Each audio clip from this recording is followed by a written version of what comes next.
Chapter 140. Standing together, they really looked like a perfect couple.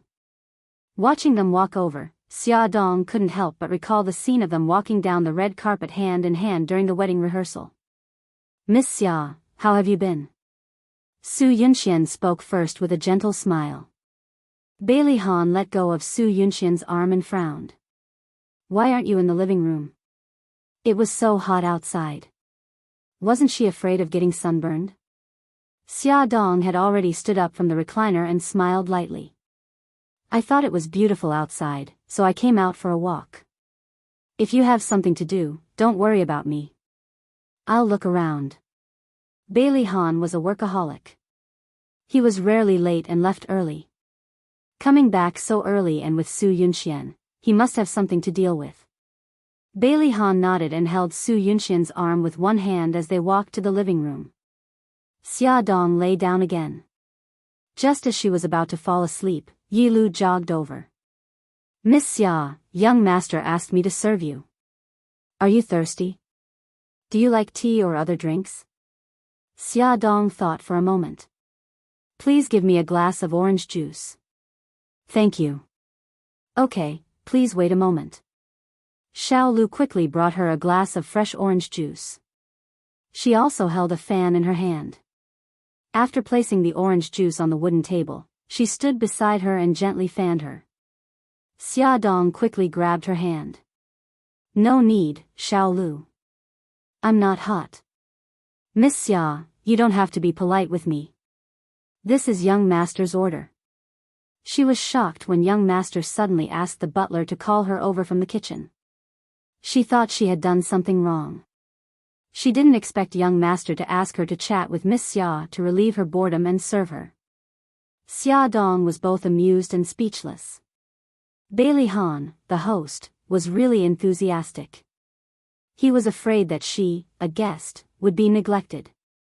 On the other side, Bailey Han and Su Yunxian entered the study and sat opposite the old madam.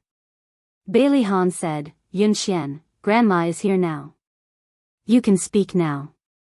In the morning, he sent Su Yunxian to the hospital for a checkup. In the afternoon, he received a call from her, saying that the results of the checkup were out, but she wanted to tell the results in front of the old lady. Su Yunxian's charming cheeks were dyed with a touch of red as she embarrassedly said, "Han, I'm not deliberately keeping you in suspense. I just don't know how to say it." The old madam smiled. "What are you doing? Why are you being so secretive? Yunxian, if you have anything to say, just say it. Grandma will help you." Su Yunxian bit her lip. Finally, under her expectant gaze, she said softly, "Grandma, I'm pregnant." "Pregnant?" The old madam looked at Bailey Han in astonishment. She knew that her eldest grandson had always been restrained and courteous. When did the two of them develop to this point? Bailey Han's breathing suddenly stopped. His deep eyes were filled with shock and his heart was in a mess. She was actually pregnant that night. Xiao Yi had not recovered yet, and she had not been cleared of suspicion. She was actually pregnant. Even when he was 16 years old and alone on an isolated island to survive, he did not feel this way. He was helpless and at a loss. It was as if a strong hand had grabbed his heart, making it difficult for him to breathe, and his blood flow was not smooth. Su Yunxian took out the checkup report from her bag and placed it in front of them. "I'm 7 weeks pregnant." Bailey Han took the checkup report. It was clearly written on it that she was 7 weeks pregnant. No wonder she felt nauseous. It was a pregnancy reaction. After a while, he said in a hoarse voice, "Yunxian, I don't want this child." "No, Han, you can't do this to me." Su Yunxian's face instantly paled. She said agitatedly, "Han, this is our child. Do you remember what you promised me? You said that you would give birth to the child if you were pregnant. How can you say that you don't want the child now?" Tears welled up in her beautiful eyes. She grabbed his arm and begged, "Han, let me give birth to the child, okay?" Bailey Han's body stiffened. His deep eyes had a complicated expression. He held her hand. "Yunxian, I'm sorry. Xiao Yi is suffering from autism now. I don't have the energy to take care of another child.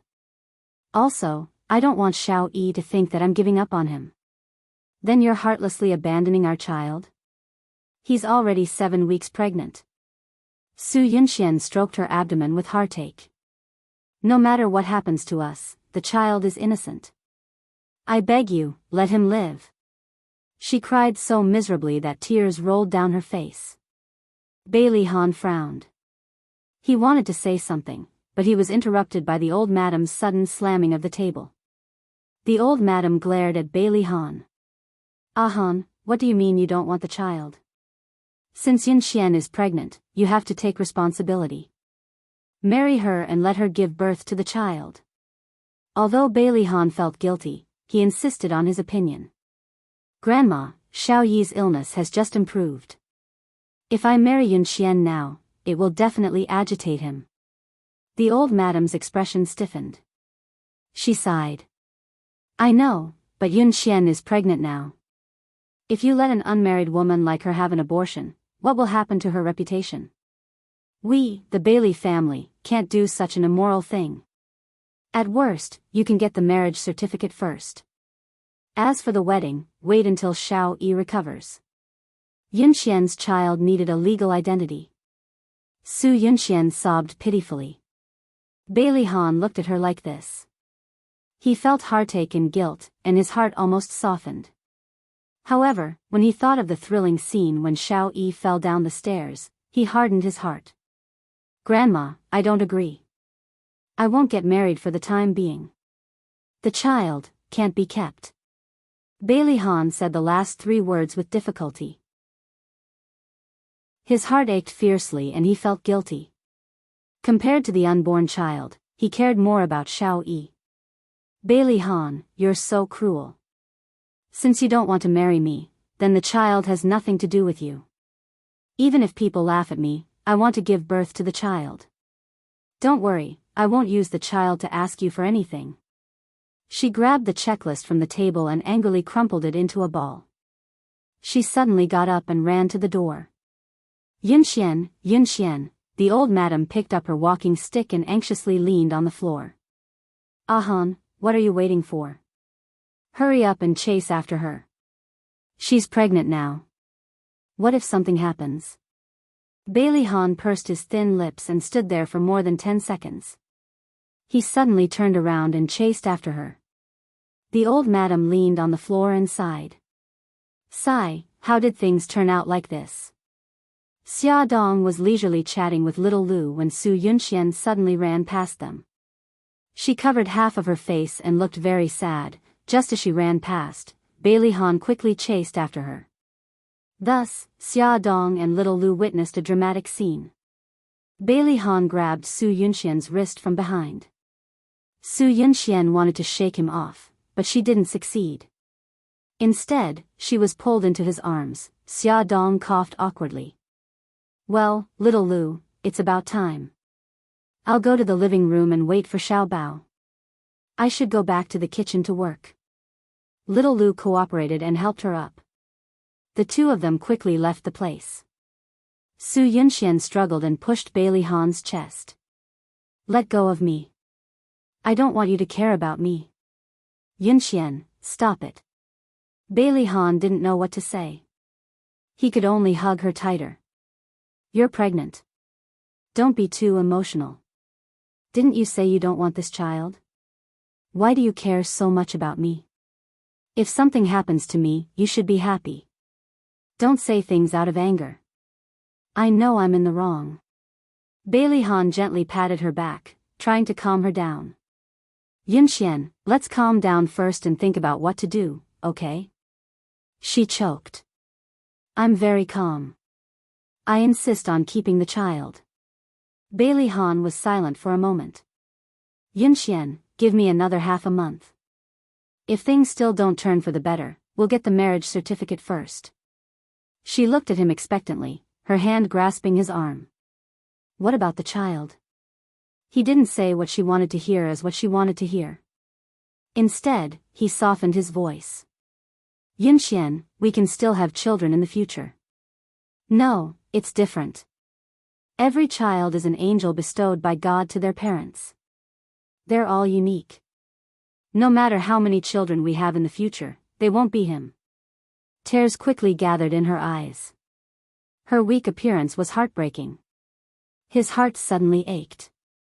That was his child. Although it was only a month old, they were still connected by flesh and blood. His originally firm thoughts began to waver.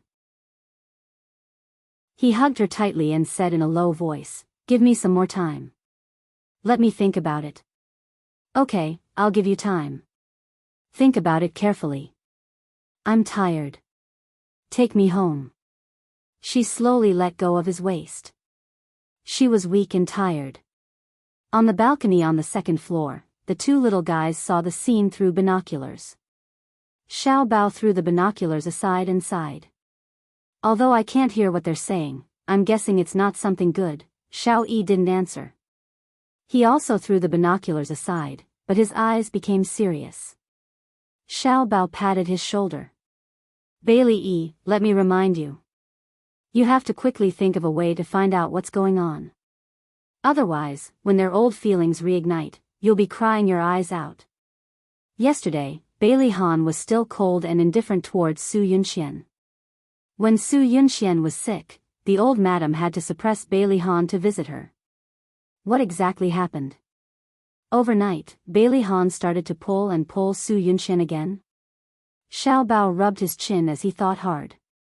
The adult's emotional world was really complicated. Bailey Yi wasn't anxious at all. He picked up the 9 consecutive rings from the table and started to untie them. His indifferent expression made Xiao Bao go crazy. Forget it. If the emperor isn't anxious, why should I worry about it? You play by yourself. I'm going downstairs to find my mommy. Xiao Bao ran away angrily. Ad Hongcha 866. Chapter 141. Xiao Bao ran off in a huff. Xiao Yi used 5 minutes to undo the 9 consecutive rings and threw them aside. He straightened his little body and went upstairs to look for his grandmother. Old Madam was still worried sick at heart when a soft little body fell into her arms. She looked down and was immediately surprised and happy. Her eyes stung. My little sweetheart, why did you think of going upstairs to look for great-grandmother?" Ever since she developed autism, this was the first time Xiao Yi took the initiative to get close to her. How could she not be surprised? She picked him up from the ground and placed him on her lap. She stroked his hair with her aged hand and guided him patiently. "Baby Yi, tell great-grandma. Do you miss great-grandma?" Xiao Yi's little head nodded gently. Baby Yi was willing to communicate with her. The old madam's eyes immediately moistened. She hugged him tightly and choked with sobs. Good boy, good boy." If Han knew that Xiao Yi could understand what they were saying and was even willing to respond, he would definitely be very happy. This thought flashed across the old madam's mind. However, immediately after, she recalled Su Yunxian's pregnancy. Worry surged into her heart again, and she couldn't help but sigh. However, her sleeve was tugged. Xiao Yi stared at her with sparkling eyes. His little head was tilted, and he looked confused and worried. The old madam smiled kindly and stroked his head. "Great-grandma is fine. If Baby Yi is willing to talk to great-grandma will be even happier." Xiao Yi's big clear eyes blinked. Suddenly, she reached out and pointed at the photo on the desk. In the photo, Bailey Han was carrying Xiao Yi. The father and son's expressions were exactly the same, solemn and serious. The old madam chuckled and said, "What's wrong? Do you miss your daddy?" "He just came back but left again. When he comes back tonight, he will accompany you well." Xiao Yi nodded sensibly. Her precious little great-grandson had finally taken a turn for the better. The old madam was filled with emotions. The grandmother and grandson sat side by side on the sofa, each holding a book in their hands. The old lady turned her head to look at the little one beside her from time to time. His expression seemed to be a little sad. She leaned forward in surprise and found that he was reading Oliver Twist. The plot was about how Oliver lost his mother when he was just born and was sent to an orphanage. She reached out and stroked his hair, saying gently, although Oliver was an orphan, he met his maternal grandfather in the end. His maternal grandfather loved him very much, just like how great-grandmother loved baby E. Xiao E looked up at her, her clear eyes sparkling. She smiled and hugged him, taking the book from his hands. Great-grandma knows this story. Great-grandma will tell you, okay? He nodded Gigai. His pink cheeks puffed up slightly, and 2 cute little dimples were embedded in them. The old madam's gentle voice rang in the study. After she finished telling the story, she couldn't help but be filled with emotions. She stroked Xiao Yi's hair, testing his thoughts. Baby E, do you want another person to love you? Xiao Yi pursed his lips and tilted his head to look at her seriously, as if he didn't understand what she was trying to say. She smiled. If Auntie Yunxian lived with us and loved you like great-grandmother, would you like that? He fell silent. Just when the old madam thought that he wouldn't respond, he suddenly jumped out of her arms and ran to the front of the desk. He wiggled his butt and climbed onto the chair, taking the photo of him and Bailey Han from the desk into his arms. His cheeks were puffed up, and his eyes were round, revealing a guarded and angry expression. His actions and expression said everything. He didn't want Su Yunxian to steal his daddy away. The old madam's smile froze. She hesitated for a moment and carefully probed, then if Xiao Yi had a younger brother like Xiao Bao or a cute younger sister like Xiao Guai, would Xiao Yi be happy? Xiao Yi was stunned and seemed to be at a loss. Then, tears quickly gathered in his eyes and fell down like beads. He didn't cry or howl. He just cried quietly. His heartbroken look made the old madam's heart ache. She quickly pulled him into her arms. Baby E, don't cry. Don't cry. Let's not have a younger brother or sister. Baby E is the only one in the family, okay? Baby, don't cry. You're breaking great-grandmother's heart. When Bailey Han came back at night, he heard from the old madam that Xiao Yi was crying. He didn't feel good either. He walked into his son's room with complicated emotions. Xiao Yi, who had just gotten better, seemed to be sealed in his own world again. He refused to let the servants near him and refused to let light in the room. All the windows were tightly covered by curtains. Bailey Han walked into the room and suddenly entered a dark world. He could only see a trace of light in the middle of the room. A small shadow sat in front of the light. He had just turned on the light when he heard his son's shrill scream. He had no choice but to turn it off quickly. He walked behind his son and saw that he was holding a small laptop and watching a video. Bailey Han's eyes swept across the video. His eyebrows twitched. The room in the video was too familiar. It was his own room. In the video, he and Yunxian were watching a movie on the sofa. Then, Yunxian went into the bathroom to take a shower while he went downstairs to take a shower. A few seconds later, Yunxian suddenly walked out of the bathroom. She took something out of her handbag, opened the red wine bottle, and put the thing in. Bailey Han's heart suddenly tightened. A thought suddenly entered his mind. A small figure suddenly appeared in the video. He was holding a bottle of red wine and climbed onto the chair with difficulty. He replaced the bottle of red wine with something. Bailey Han suddenly turned his head and stared at his son sitting next to him with dark eyes. He tried hard to control his emotions and didn't want to scare him, but, damn it. His son actually installed a surveillance camera in his room. He frantically and angrily searched his brain to see if he had done anything that was inappropriate for children. Although there were some scenes that made his face blush and his heart beat faster, at least it was under control. Even so, Bailey Han's cheeks were still a little hot. Fortunately, it was dark and his son couldn't see it. Concerns flashed through his mind, and several thoughts leaped into his mind. He was both shocked and in disbelief. Through this video, he could deduce that Yunxian wanted to drug him that night, but his son replaced it with sleeping pills. Otherwise, he wouldn't have suddenly fallen asleep in the middle of the night. In the dark, the father and son sat in front of the computer in silence. After some time, Bailey Han placed his hands on Xiao Yi's shoulders and said with an unprecedented sternness, "Xiao Yi, stop your peeping immediately. I'll let bygones be bygones. If I find out about it again in the future, I'll punish you without mercy." Xiao Yi ignored him and didn't respond at all. Bailey Han thought about his current situation and his tone softened a little. "Xiao Yi, delete all these things. If they leak out, it will cause a negative impact." Xiao Yi's fingers moved a few times and the video was completely deleted. Bailey Han rubbed his hair to show his affirmation. "Xiao Yi, did you put sleeping pills in the red wine?" He nodded. His guess was confirmed. Bailey Han frowned. He had fallen asleep, so nothing must have happened between him and Yin Xian. Did she really lie to him? Too many things had happened today. Bailey Han needed to calm down. Bailey Han sat alone on the recliner on the balcony. Facing the bright starry sky, he slowly closed his eyes and put aside all his personal feelings. He began to calmly and rationally sort out the series of events. A moment later, his eyes suddenly opened. His deep eyes were filled with coldness. He took out his phone and dialed the number of his family doctor, Suzha.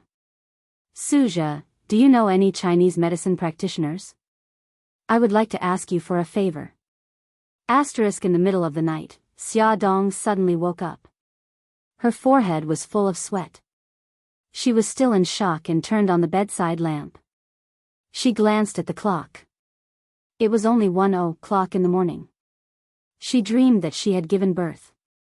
Lying on the hospital bed, she was in so much pain that she was about to faint. After giving birth with great difficulty, the doctor brought the child to her. It turned out to be a deformed child with atrophied limbs. She stroked her abdomen with both hands in fear. As the pregnancy grew longer, the worry in her heart grew deeper. She didn't know if the medicine she injected would affect the child's development. She couldn't fall asleep after changing several positions. She unkindly dialed Yi Siki's phone. The phone rang for a long time before it finally got through. Yi Siki's irritable voice pierced through the air. "Xia Dong." Xia Dong quickly moved the phone away from her ear and laughed. "Yezi, sorry to disturb your rest, get lost. You better have something serious to say. Otherwise, I'll crawl out of your phone and strangle you." Yi Siki was worried that she would wake her husband up, so she went to the living room after answering the phone. "Then hurry up and crawl over. I need you to comfort me, what's wrong?" Yi Siki caught the change in her mood and pricked up his ears. Xia Dong touched her abdomen. "I just had a nightmare. I dreamed that I gave birth to a deformed child." Yi Siki paused and softened his voice. "Don't think too much.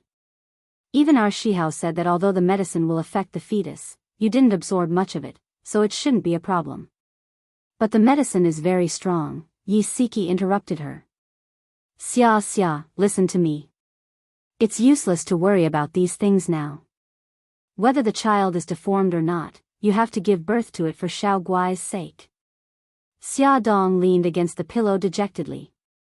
Siki was right.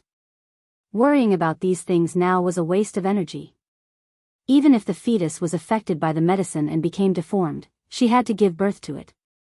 Xia, don't think too much. What you need to do now is to take care of your body.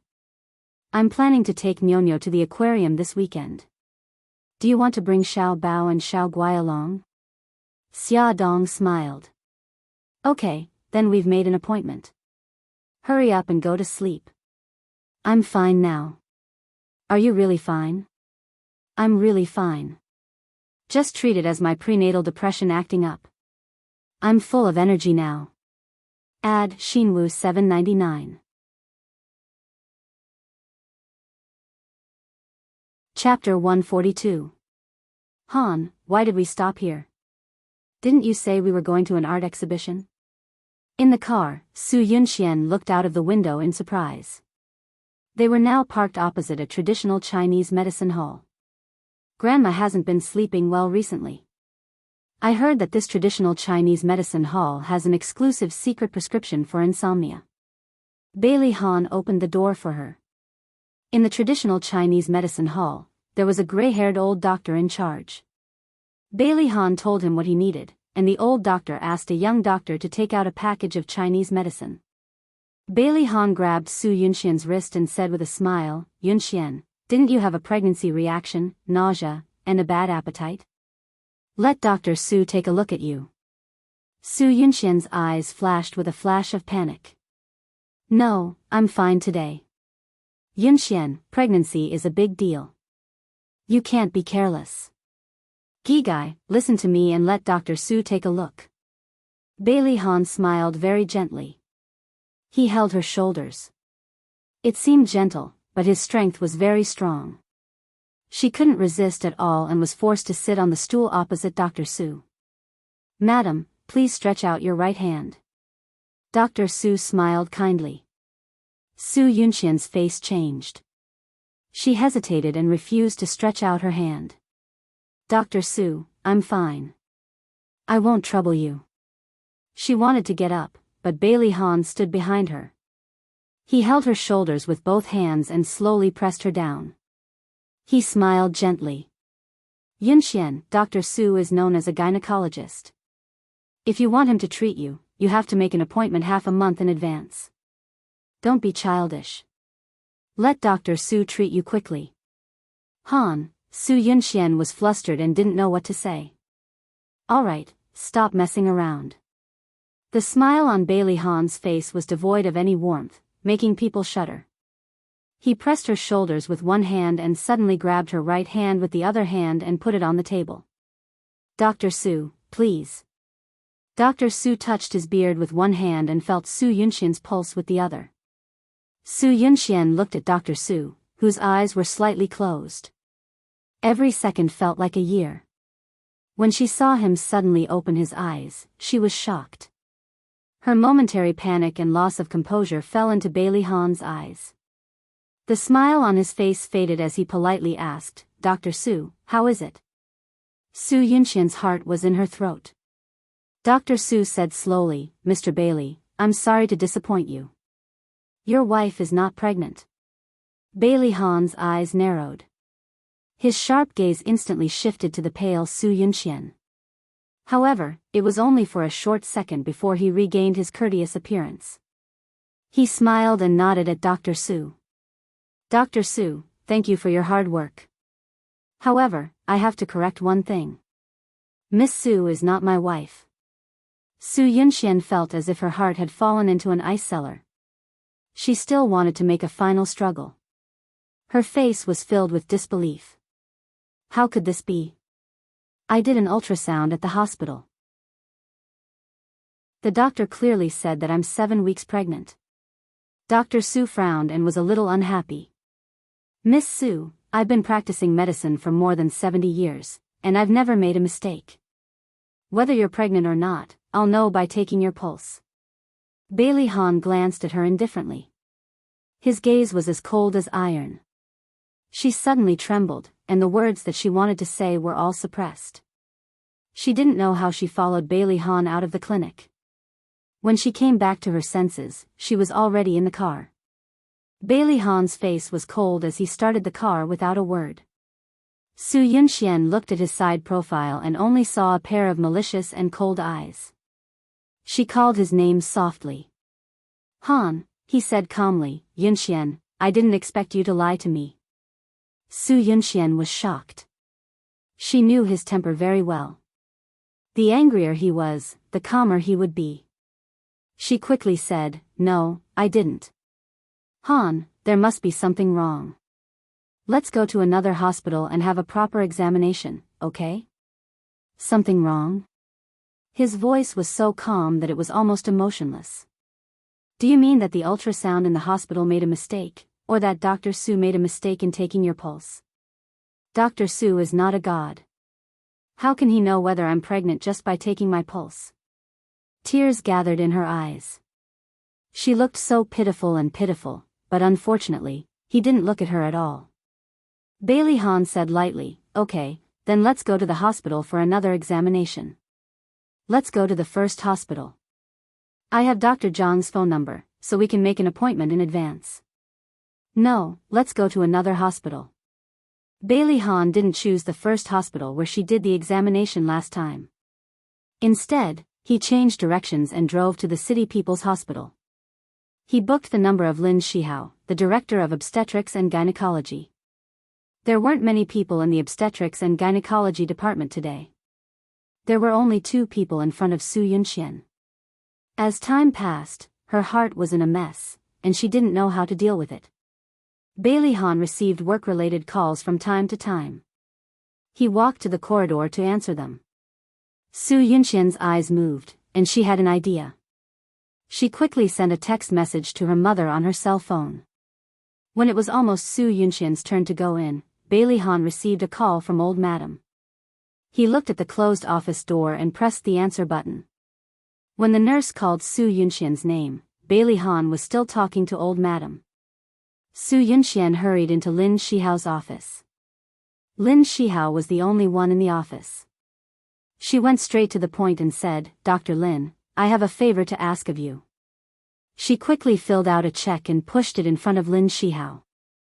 "As long as you say that I'm 7 weeks pregnant, it's yours." Lin Shihao glanced at the check. There were 6 zeros on it.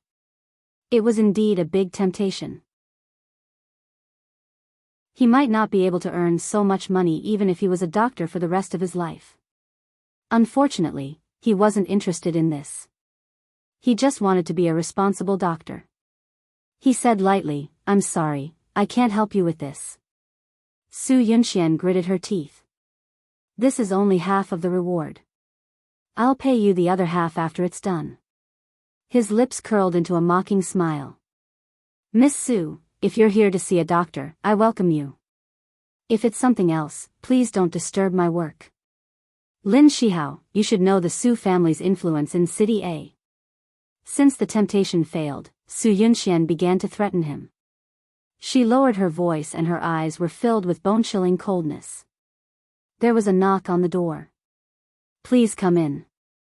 Su Yunxian quickly grabbed the check and didn't forget to threaten Lin Shihao with her eyes. The door opened and Bailey Han walked in. His tall figure slowly walked over, giving Su Yunxian an inexplicable sense of oppression. He said lightly, "Dr. Lin, I'm the patient's fiancé. How's the checkup?" Lin Shihao recognized Bailey Han the moment he walked in. He was the man Xia Dong had secretly implanted. He didn't expect him to bring his fiancée here for a pregnancy checkup. What a coincidence. Lin Shihao smiled and said, "We're about to start. Miss Su, please lie down on the bed." With Bailey Han present, Su Yunxian didn't dare to threaten Lin Shihao openly. She could only hint at him with her eyes. Unfortunately, he ignored her threatening eyes and calmly announced the results of the checkup. "Miss Su, you're very healthy. You're not pregnant." In the hospital garden, Bailey Han and Su Yunxian sat side by side on a bench. Bailey Han said lightly, "Now, what else do you want to say?" She hugged his arm. I really don't know how this happened. Han, you have to believe me." He pushed her hand away bit by bit and said in a bone-chilling voice, "Don't lie to me anymore. Yunxian, that night, you drugged the red wine. Unfortunately, Xiao Yi found out and Xiao Yi replaced your red wine with a red wine with sleeping pills. After that, I fell asleep. Actually, nothing happened that night." "No, that's not it. We already had sex." "Han, you also saw the bloodstains on the sheets." Su Yunxian's heart had never been so flustered. Damn it, how did Bailey Yi know that she had drugged him? Bailey Han rubbed his temples. "You must have cut your finger and smeared the blood on the sheets. You know this better than I do, don't you? Yunxian, don't quibble anymore. I've already seen the video of you drugging him." Her face was pale and her shoulders slumped. She covered her face with her hands and cried helplessly. "Han, I'm sorry. I just love you too much. I was afraid that you would leave me. I thought that as long as I had your child, would be able to hold on to your heart." Bailey Han didn't hug her and comfort her as usual. His trust in her was shattered by her own hands.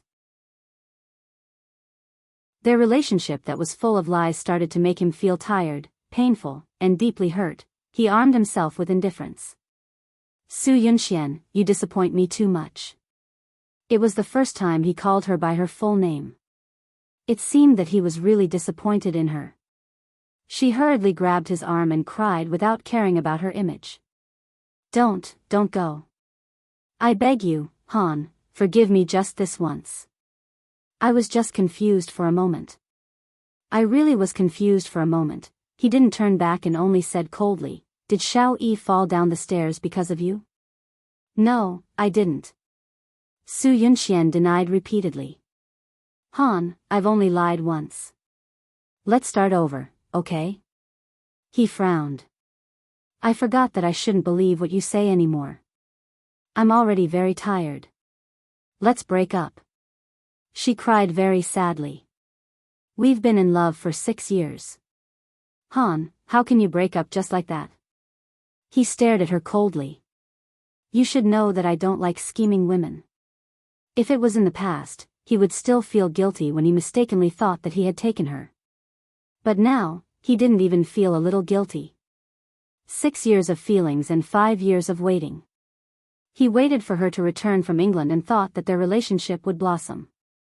He didn't expect so many twists and turns. He also didn't expect that the woman he loved deeply would become like this. He was very disappointed and heartbroken. He resolutely shook off her arm. Su Yunxian was caught off guard and almost fell to the ground.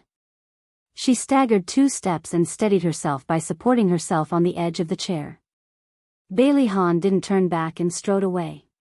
Beauty novel, Songshu 566. Chapter 143. Bailey Han was extremely disappointed in Su Yunxian. No matter if she called or went to his office or home to look for him, he refused to meet her. What he didn't know was that Su Yunxian wouldn't let him go so easily. On Saturday, Xia Dong acted as Yi Si's assistant and went to Bailey's house with Lin Yi. Before she left, she dressed herself up and made herself look old-fashioned and serious. The 2 brats rested their heads on their hands as they watched her fiddle with the clothes, commenting from time to time. Xiao Guai pouted. Mommy, you look so weird. You look like an old Andy who can't get married. Xiao Bao knocked on Xiao Guai's forehead. Gigai, you're so stupid. Mommy is an old Andy who can't get married. Xia Dong turned around and rolled her eyes at them. Who said I can't get married? My suitors are lining up from here to the Pacific Ocean. Xiao Bao sneered. Mommy, if you keep bragging, you'll be exposed. Xiao Guai giggled. Big brother, you're wrong. It's not that Mommy can't get married. Mommy doesn't want to get married.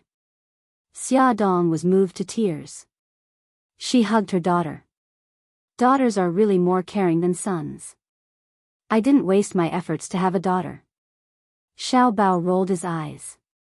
Mommy, do you need me to remind you that it's already 8:20? There's only 40 minutes left before you have to go to work. Dr. Lin must have been waiting for a long time. I'm going now. Bye, babies. After some chaos, Xia Dong finally left.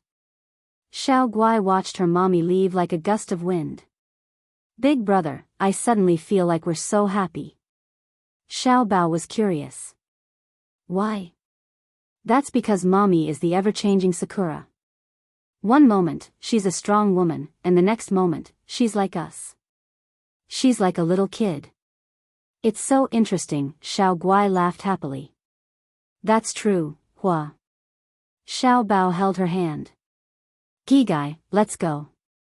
Big brother will teach you how to draw.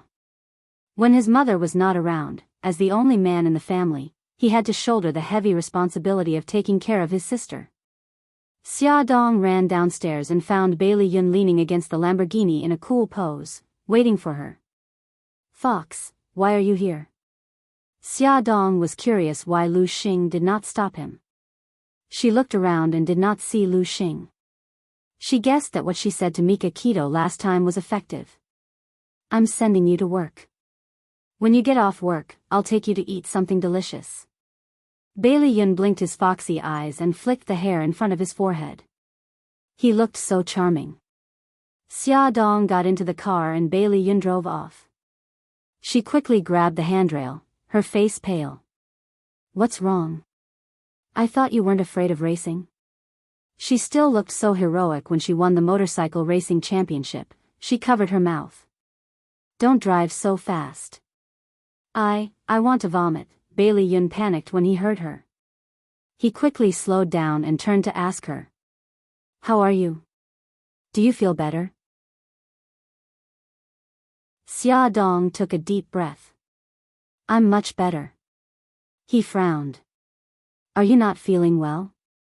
I'll call Lin Yi and tell him that you're not going with him. I'll take you to the hospital. She quickly stopped him. No, it's okay. I didn't sleep well last night, so I felt a little nauseous. I'm fine now. He looked at her suspiciously. Are you really fine? I'm really fine. I can even go up the mountain and kill a tiger. Xia Dong patted her chest proudly. Bailey Yun looked at where she was pointing and suddenly burst out laughing. It's been so many years. Why haven't you developed? Xia Dong was angry. Even if she wasn't as voluptuous as the sexy goddess, she was still very voluptuous. She was very voluptuous. Okay. I'm just joking. Did you hurt your pride? Bailey Yun saw that someone was angry and quickly freed his hand to smooth her hair. He stroked her hair like how he stroked Lil P. Don't be angry. I was just saying. Xia Dong turned her head and ignored him. What a hardcore guy. Yo, you're really angry. Look at your puffy face. It's like a bun. I really want to pinch it. This guy really did what he said and rubbed her face like a bun. Xia Dong slapped the back of his hand and said angrily, my face is not a bun. No matter how much you rub it, there's no filling. Focus on driving. You're so annoying. They were bickering when they arrived at Lin Yi's clinic. Lin Yi had already checked his watch twice when he saw Bailey Yun escorting Xia upstairs like a protector. He couldn't help but tease, so you're the one who sent Xia Dong. No wonder she's late. Xia Dong, why didn't Mr. Beitang send you here last time? Bailey Yun immediately exploded and yelled at Lin Yi. Old Lin, are you my friend or not? How can you take revenge like this? Lin Yi put on his coat and prepared to go out. Of course I'm your friend. It's commonly known as a bad friend. F***ck off. Bailey Yun didn't hold back and kicked his butt. Unfortunately, handsome Lin Yi was agile and nimble and dodged. Xia Dong pretended that she didn't see anything and said calmly, Dr. Lin, I'm ready. We can go now. Bailey Yun wanted to go with them and insisted that Xia Dong sit in his car. Lin Yi said faintly, letting Xia Dong sit in your car? Is she your assistant? Bailey Yun gritted his teeth and secretly warned himself that he must remind Lin Yi a few more times to not have any ideas about Xia Dong. Since it was Saturday, Bailey Han didn't have to go to the company. When they arrived, he was also at home. Xia Dong was worried that he would recognize her. Fortunately, he only glanced at her and didn't say anything. He led them upstairs directly. Today's rehabilitation treatment went smoothly. After it was over, Lin Yi asked Xiao Yi about how he solved the 9 rings. Little Wingzi took out the 9 consecutive rings, and Xia Dong helped him time it. Exactly 2.5 minutes later, Little Wingzi had unlocked all 9 rings. Lin Yi patted his shoulder in surprise. Well done. I'll discuss with your parents and arrange a day out. Xia Dong squatted in front of him and smiled gently. Xiao Yi, you're amazing. He looked into her eyes without blinking, as though he could see through her internal organs. She pursed her lips and said, we'll be leaving first. See you next time. She really wanted to reach out and touch his face and hug his little body. They went out and turned right. Xia Dong looked down and didn't look around. She almost bumped into Bailey Han, who was coming up from downstairs. The two were very close to each other, almost touching each other. I'm sorry. She subconsciously stepped back. When she realized that she was on the stairs, her high heels were already on the edge of the next step. She lost her balance and her body swayed. She quickly grabbed the railing next to her. Bailey Han had already reached out and wrapped his arm around her waist. It was a very familiar feeling. Because the two were so close, he could smell the faint fragrance on her body. It was also a very familiar smell. He suddenly stared at her face. Her long bangs covered her forehead and the black-rimmed glasses covered her eyes. However, it couldn't hide her gaze. His gaze was very sharp and dangerous. Xia Dong felt like she was being seen through. She struggled. Mr. Bailey Han ignored her. He raised his right hand and reached in front of her eyes. He was about to grab her glasses. Lin Yi suddenly coughed dryly. Mr. Bailey, I'm sorry. My assistant offended you. I have something to discuss with you. Do you have time now? Bailey Han paused and slowly retracted his hand. Of course, Dr. Lin. This way please. He gave her a long look before brushing past her. Lin Yi nodded at her and followed him upstairs. Xia Dong's hand tightened on the railing. She remembered his gaze when he went upstairs. She didn't know if he recognized her. She calmed down and went downstairs. She sat in the living room and waited for Lin Yi. She knew that Lin Yi wanted to talk to Bailey Han about bringing Xiao Yi out. Would Bailey Han agree?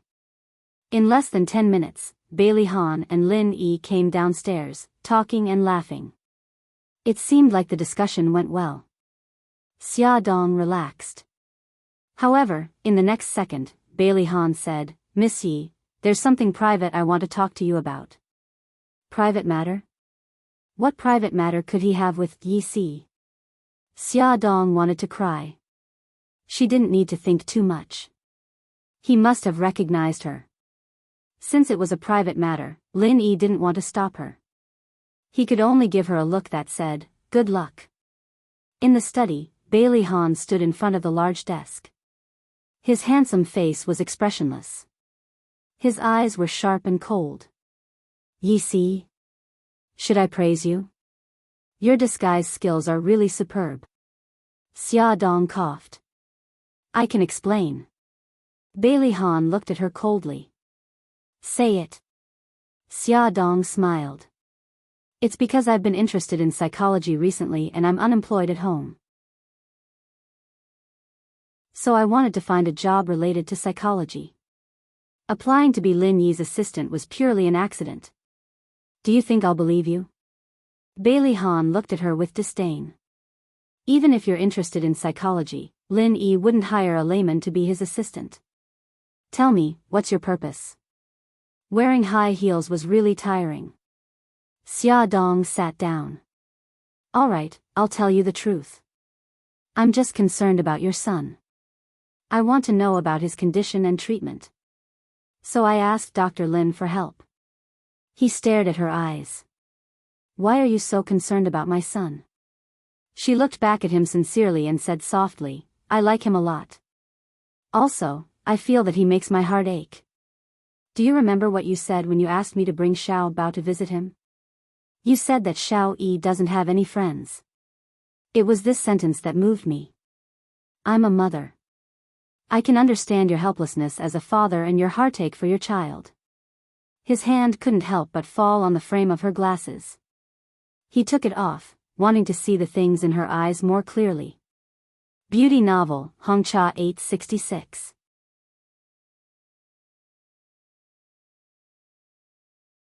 Chapter 144. Bailey Han's voice was a little hoarse. Just because of motherly love, you disguised yourself and came to my house? Do you think I'll believe you? Xia Dong smiled weakly. You can choose not to believe me. You've been loved by your mother since you were young. You can't understand the thoughts of someone who lacks motherly love. I lost my mother when I was young. I was mocked and bullied. At that time, I thought that if I have children in the future, I must love them well. You're right, I have motherly love flowing. He was obviously her own child, but she couldn't hold him in her arms. She had to sneak into someone else's house like a spy and secretly observe his every move. When she was caught, she had to find an excuse to hide the truth. Who could understand her heartache? Her eyes were sparkling with tears, and her eyes were filled with grief. His heart clenched, and he could not help but think of Su Xingshan's voice recorder, where Xia Dong was bawling in front of her mother's grave. Perhaps what she said was true. His eyes were as dark as water.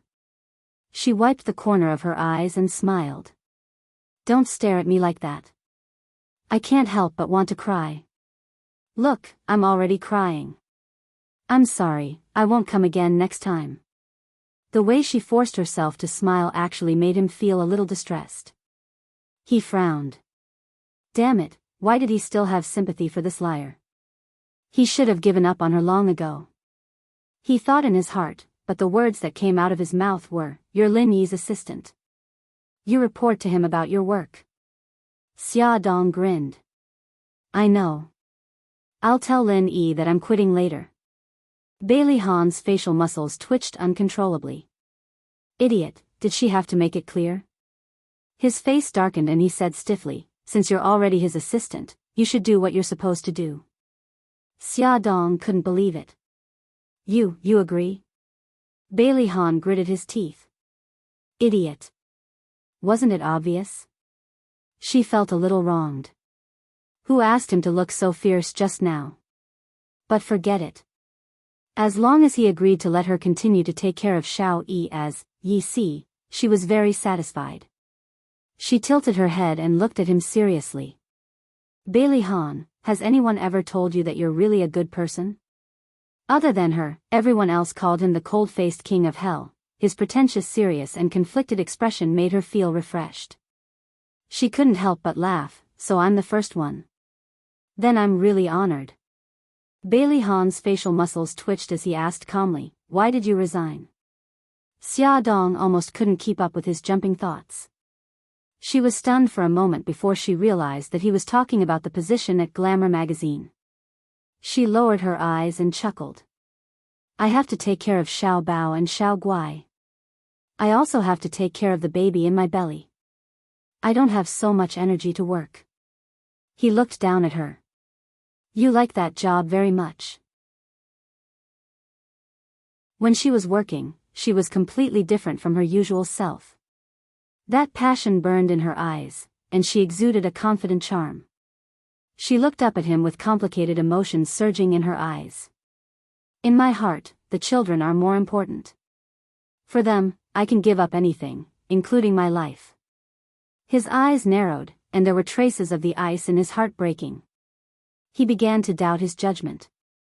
Was such a loving and motherly woman really someone who loved vanity and clung to power? After a long while, he said calmly, Xiao Bao and Xiao Guai are very lucky.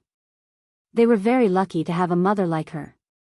It was obviously a compliment, but Xia Dong felt that it was extremely ironic. Xiao Bao and Xiao Guai's luck was exchanged for Xiao Yi's misfortune. She looked at him and said tentatively, I've never heard you mention Xiao Yi's mother, she's already dead. His expression was indifferent as if he was talking about a stranger. Xia Dong's heart suddenly jumped. Dead? How did she die? Bailey Han sat in the chair opposite her and looked casually in a certain direction with a cold expression. Car accident. I heard that she was going abroad with the man she loved. On the way to the airport, she got into a car accident. Xia Dong was sweating profusely. Even if Bailey Han hated her when she escaped from Japan, he didn't have to curse her so viciously. The corner of her mouth twitched. You don't seem to like her? I can't remember what she looked like anymore. We met at the wrong time. However, I'm very grateful to her for giving birth to Xiao Yi. He looked at her calmly without any emotions in his eyes, but it made Xia Dong's heart suddenly jump. She murmured, it sounds very complicated. Can you tell me how you met? She was really curious to see how he would twist the truth. He frowned. Why are you so interested in this matter? Nothing. We're just chatting. It's fine if you don't want to talk about it. He stared at her for a long time until she was sweating profusely. If I remember correctly, Dr. Lin is still waiting for you downstairs. Phew, she was finally free. She almost thought that she would be exposed. She was overjoyed. I can go now? Did I stop you? Bailey Han's face turned green. Was she that unwilling to be in the same room as him? No. But young master, you didn't ask me to leave. How would I dare to leave? Xia Dong thought to herself. Just as she walked to the door, young master's cold voice was heard. I plan to take Xiao Yi out tomorrow. Xiao Bao and Xiao Guai can come with us. She wiped her sweat. I've already made plans with Siki tomorrow. We plan to take the children to the aquarium. She also wanted to go out with Xiao Yi, but if she dared to stand Siki up, she would die a horrible death. Bailey Han was expressionless. She laughed awkwardly and waved her hand. Then I'll be leaving first. Just as she was about to turn and leave, young master said coldly, what time tomorrow? Huh? What time? I'm asking you, what time are we going to the aquarium tomorrow? The veins on Bailey Han's forehead throbbed. He found it unbelievable that he would suggest going to the aquarium with her. Oh, we've made plans for 10 o'clock. The young master said stiffly, see you outside the aquarium tomorrow. Oh, okay. See you tomorrow. After Xia Dong left the study and walked to the stairwell, she suddenly felt that something was wrong. Brother Shen would definitely go with them tomorrow. If the two of them were together, wouldn't they be at loggerheads and part on bad terms? She wanted to scratch the wall. Could she back out now? Why was it that whenever she was in front of Bailey Han, she couldn't think straight? Why did she always do something crazy? She could almost imagine how dark Bailey Han's poker face would be if she went back on her word. He would even use his knife-sharp gaze to kill her, so the next day, the situation was a little out of control. No, to be exact, it was out of control. The three families met in the parking lot at the entrance of the aquarium. Mika Keto was holding Gigai, while Xia Dong was holding Xiao Bao's hand. They looked like a family of four. Yi Siki and Lin Shihao each held Nyonyo's little hand as they walked over slowly. The two families gathered together and laughed happily as soon as they met. The three children, especially, were jumping and jumping around happily. A Rolls-Royce drove into the parking lot ostentatiously.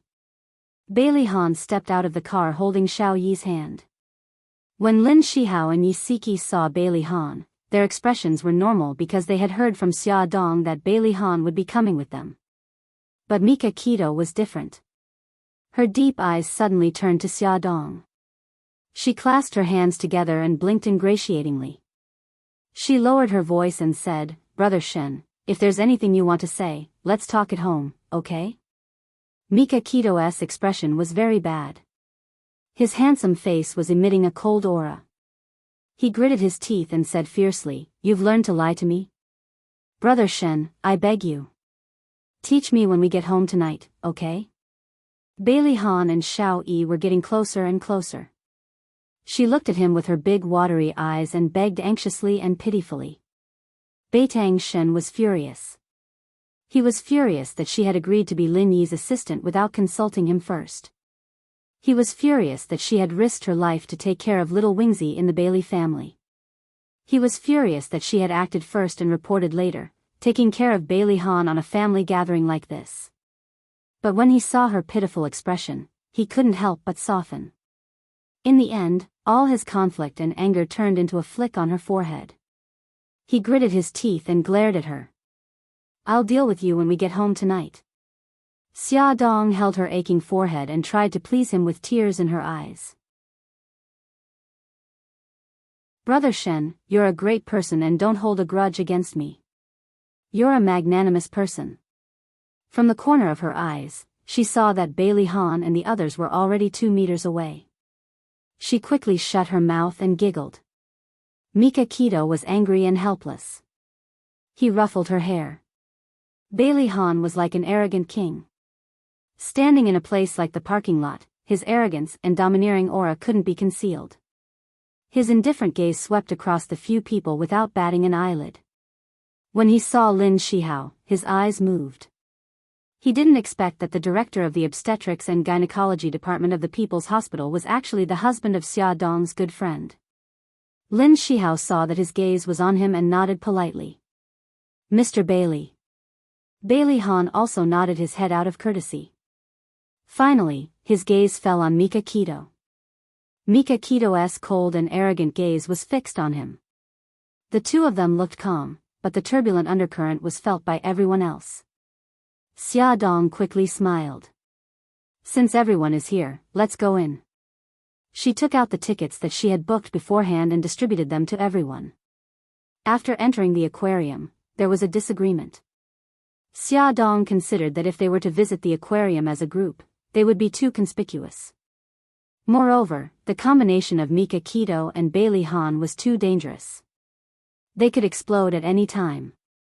Therefore, she suggested that everyone split up and visit different aquariums. Then, they would make an appointment to leave the aquarium together. However, Bailey Han disagreed. He said that bringing Xiao Yi out to play was to let him have more contact with the outside world. Therefore, the father and son pair would follow the group unswervingly. What he said was reasonable. Xia Dong had no reason to refute him. Therefore, the large group of people marched forward. Ad Songshu 566.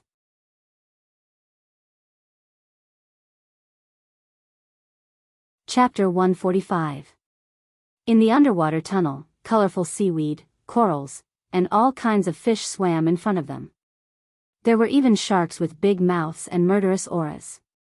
The children couldn't help but exclaim in surprise. Even Xiao Yi widened her eyes. The underwater world allowed the children to experience the beauty of nature and the vastness of the ocean. They stopped from time to time and leaned against the glass to look at the various creatures swimming in the water in amazement, so much so that they neglected the people and things around them. Xiao Yi raised his head and looked obsessively at the sea turtle that weighed a few hundred kilograms slowly and clumsily swimming above his head. He couldn't help but follow its pace with his short legs. Bailey Han only turned his head to look at Xia Dong, who was squatting in front of Xiao Guai and tidying her hair. When he turned back again, Xiao Yi, who had been following beside him, had already disappeared. He blamed himself for not taking good care of the children, who were right beside him. However, now was not the time to blame himself. It was more important to find him quickly. He called the others and explained the situation briefly. First, he contacted the broadcasting studio and asked them to help spread the news of the children's disappearance. Then, he decided that Yi Siki and Xia Dong would take care of the children. The three men would split up to look for Xiao Yi's whereabouts and keep in touch with each other. Xia Dong and Yi Siki brought the children to the underwater food pavilion. Their hearts were in a mess and they couldn't calm down at all. Yezi, take care of the children. I'm going to look for Xiao Yi too. Yi Siki grabbed her arm. You're not feeling well right now. Can you do it? It's okay. I can do it. She patted Yi Siki's hand to comfort her. Then she stroked Xiao Guai and Xiao Bao's hair.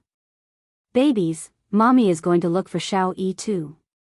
You guys stay here with Auntie Siki. Don't wander around, okay? The children nodded in unison. Xia Dong called Mika Keto and the others to ask about the search.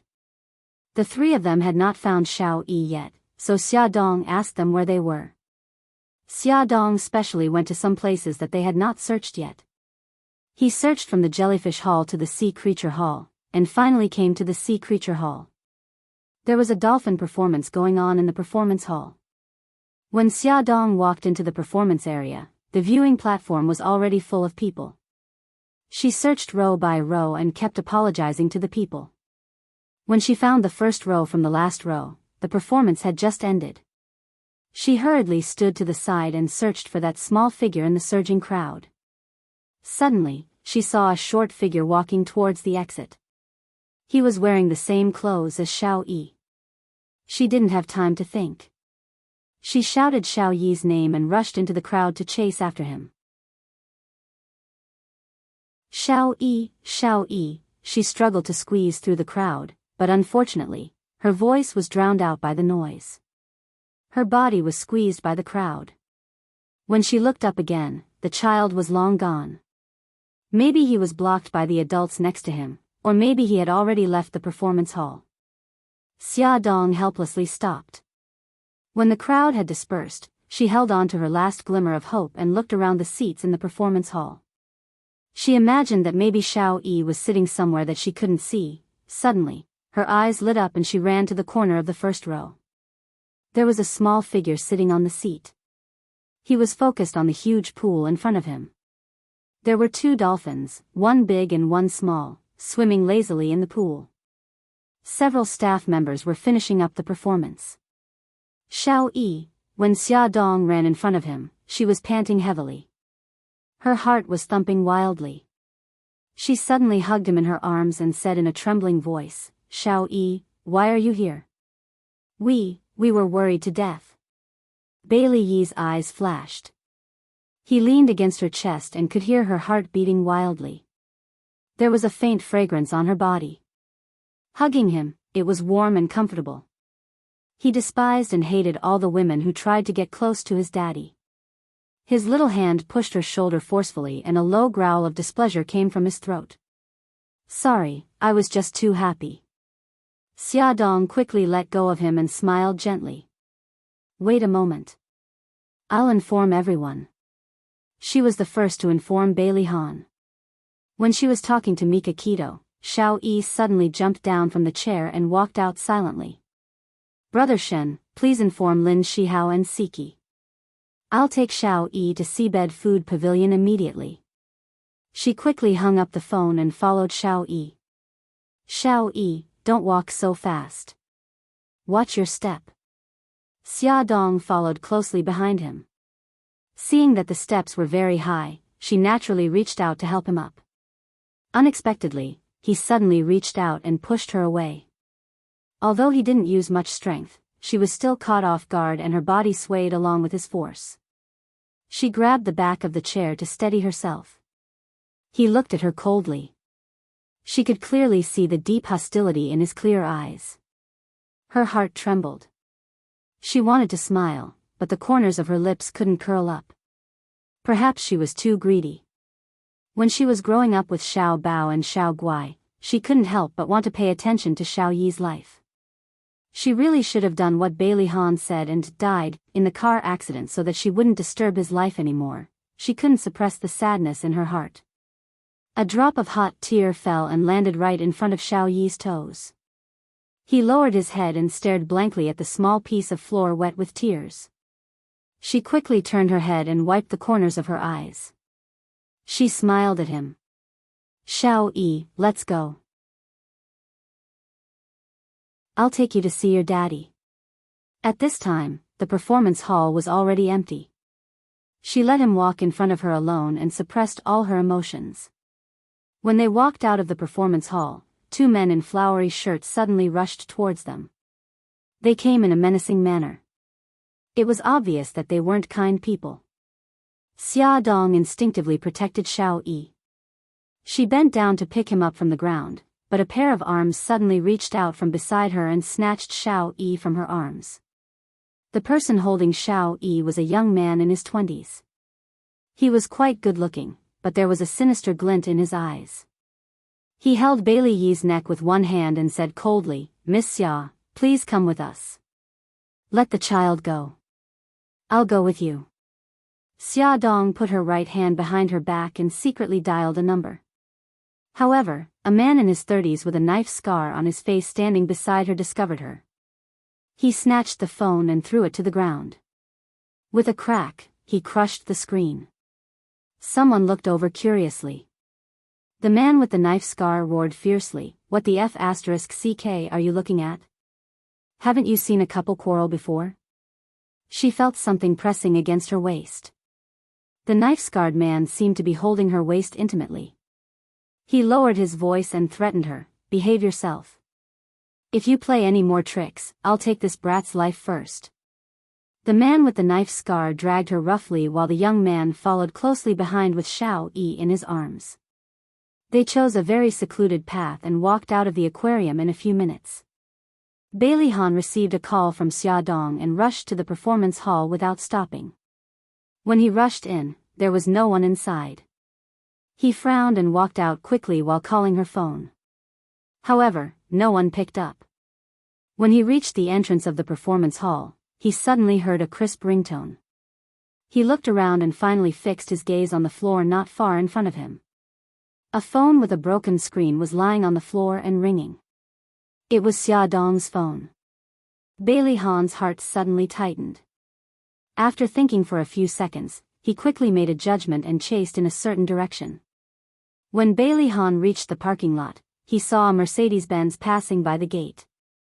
Xia Dong was sitting in the back seat. He immediately jumped into the car, stepped on the accelerator, and chased after the car. When he reached an intersection, he ran into a red light. The sidewalk was crowded with people, so he had to stop. When he stepped on the accelerator again, the Mercedes-Benz had disappeared. Fortunately, he had sent the license plate number to the Dragon Gang and ordered them to quickly track down the identity of the owner of the Mercedes-Benz.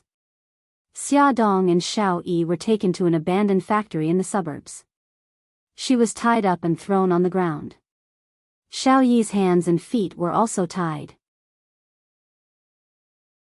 Xia Dong was holding a small earring in her right hand. She had secretly taken it in the car when they were not paying attention.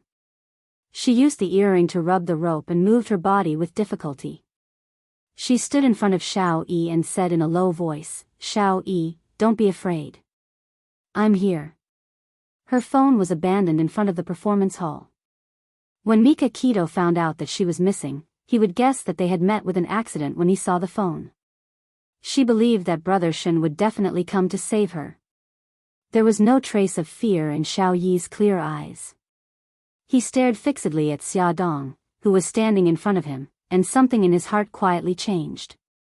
The scar-faced man walked over and pinched her chin. His eyes were shining with anger. *TCH, I finally caught you. It's not easy to catch you when you're alone. Xia Dong tried to shrink back, but her chin was pinched even harder. It was burning with pain. Who are you? Why do you want to catch me? *TCH, you're still playing dumb. If it weren't for you, my brother wouldn't have died. The scar-faced man suddenly let go of her chin and slapped her face hard. Her head hit the concrete floor heavily. Her head was buzzing. Her face was numb and she could not feel anything. She only felt a burning sensation, as if she had been roasted by a furnace. The taste of blood spread in her mouth, and bright red blood flowed down the corner of her mouth. Half of her face was red and swollen, but she did not feel the pain at all. She calmly stared into the scar-faced man's eyes. Who is your brother? The scar-faced man spat and said viciously, I will let you know why you died. Lao San, give her the newspaper. Come and see, Xinwu 799.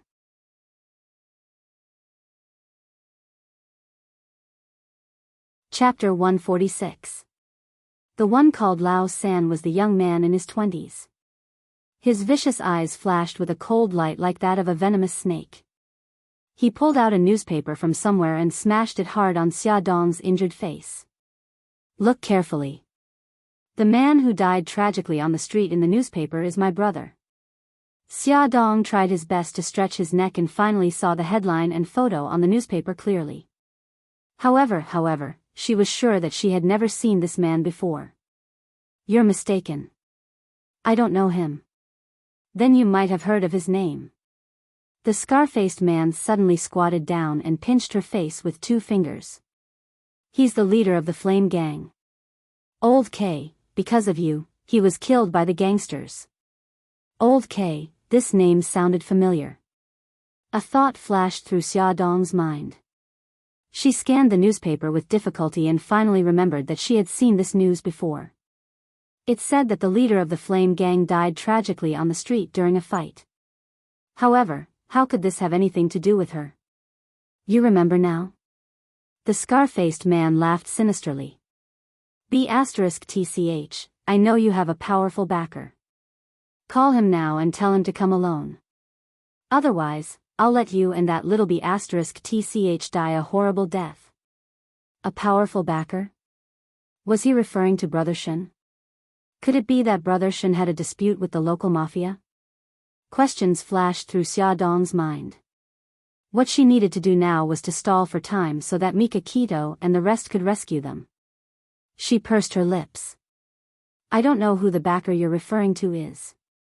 Why don't you tell me the whole story, why old K was cut into pieces by the people of the Black Street? Maybe I can think of something. The knife-scarred man dragged a chair over and sat down. He stepped on her arm and grinned viciously. Don't try to play tricks with me.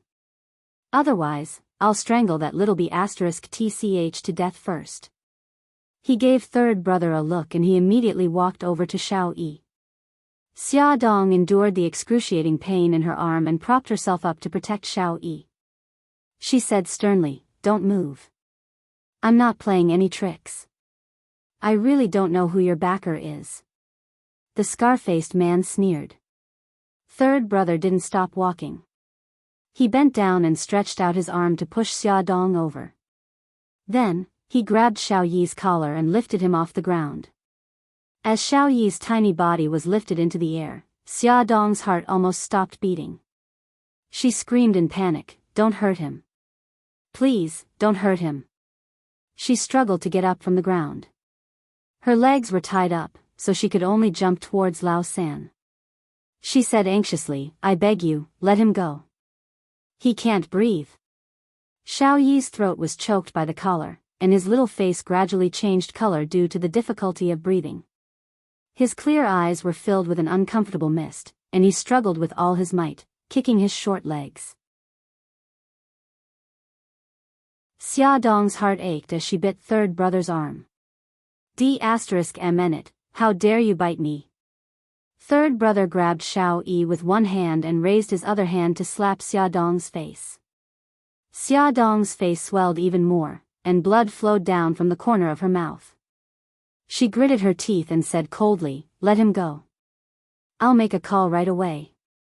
If they had been so obedient, they wouldn't have had to suffer so much.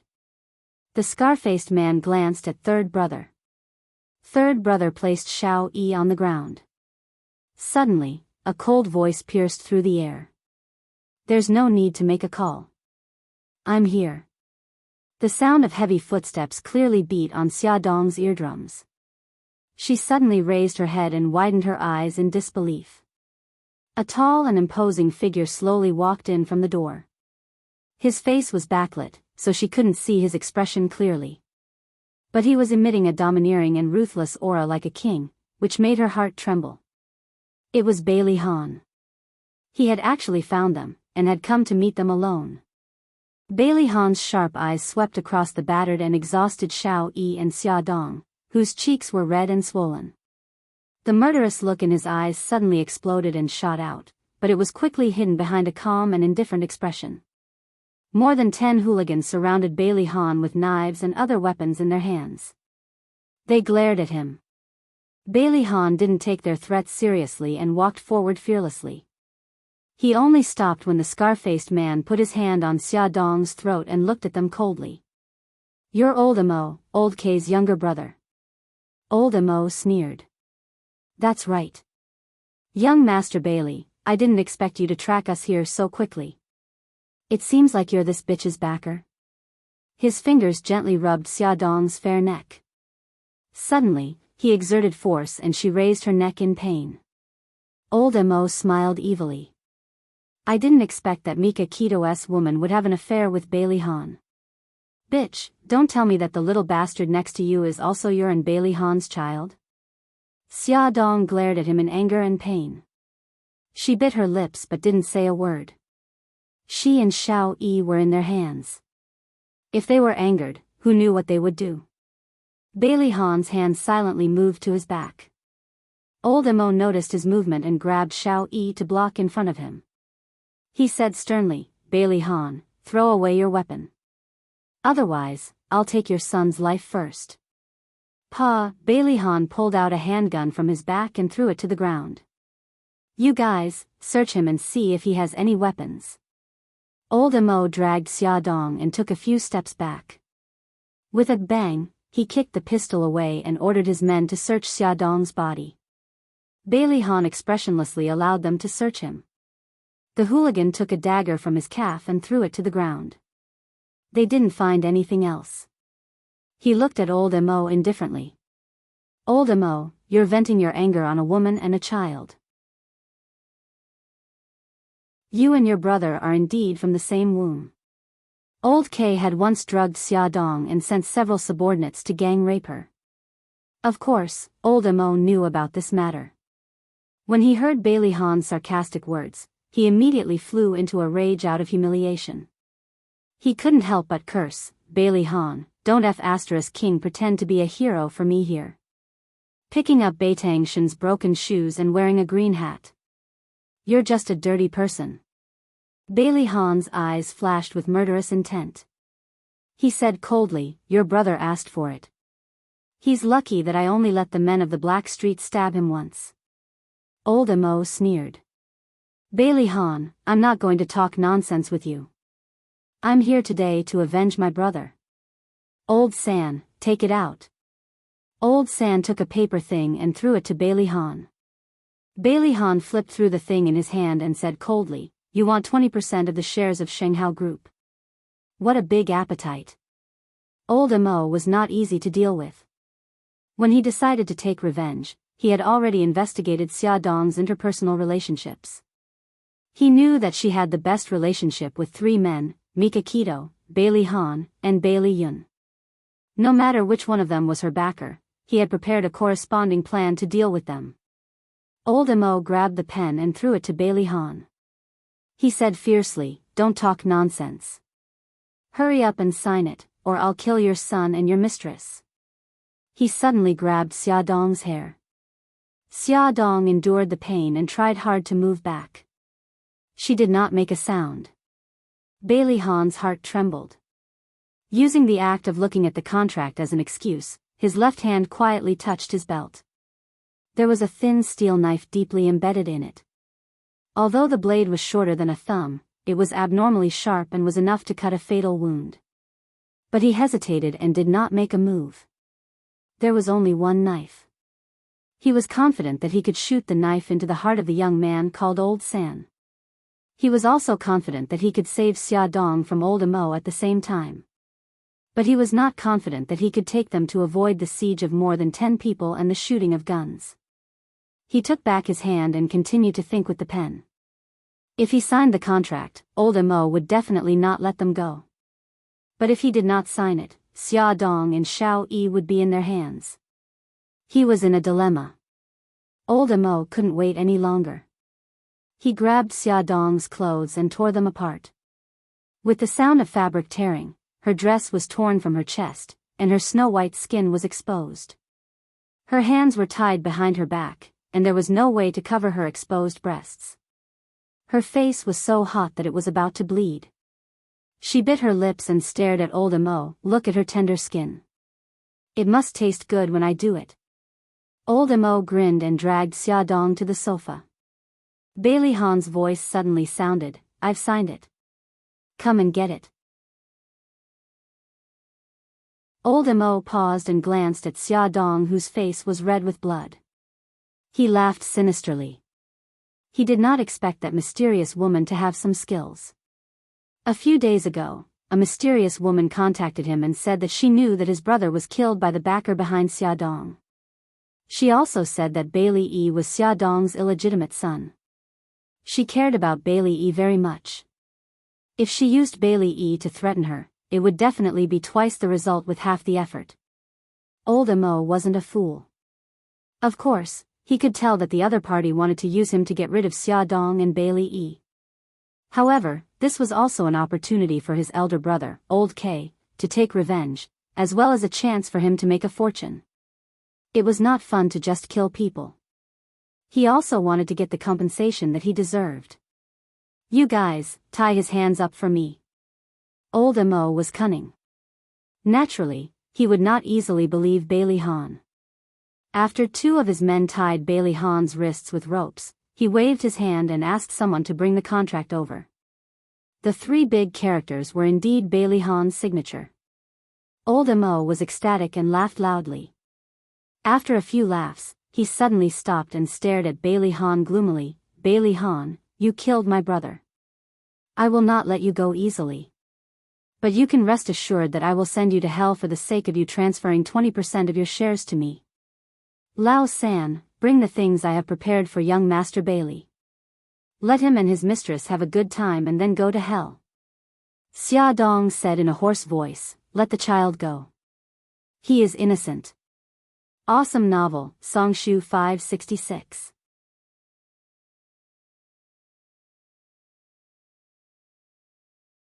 Chapter 147. Bah. Old Mo spat.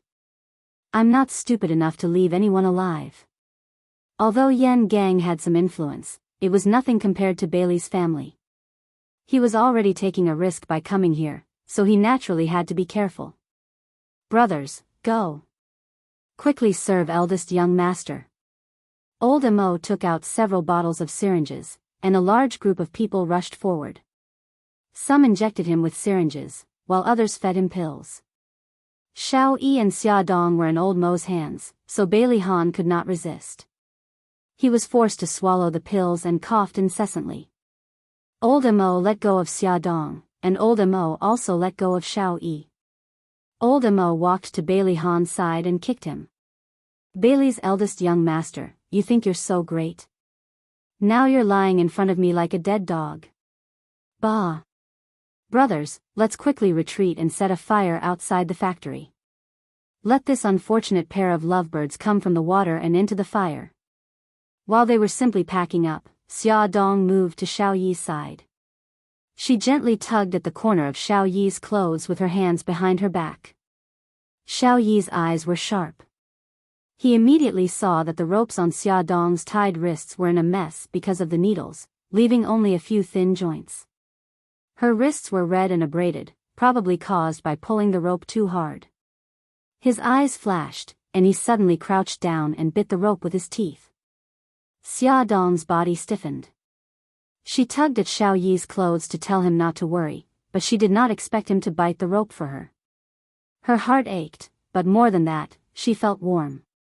Second brother, where's that kid?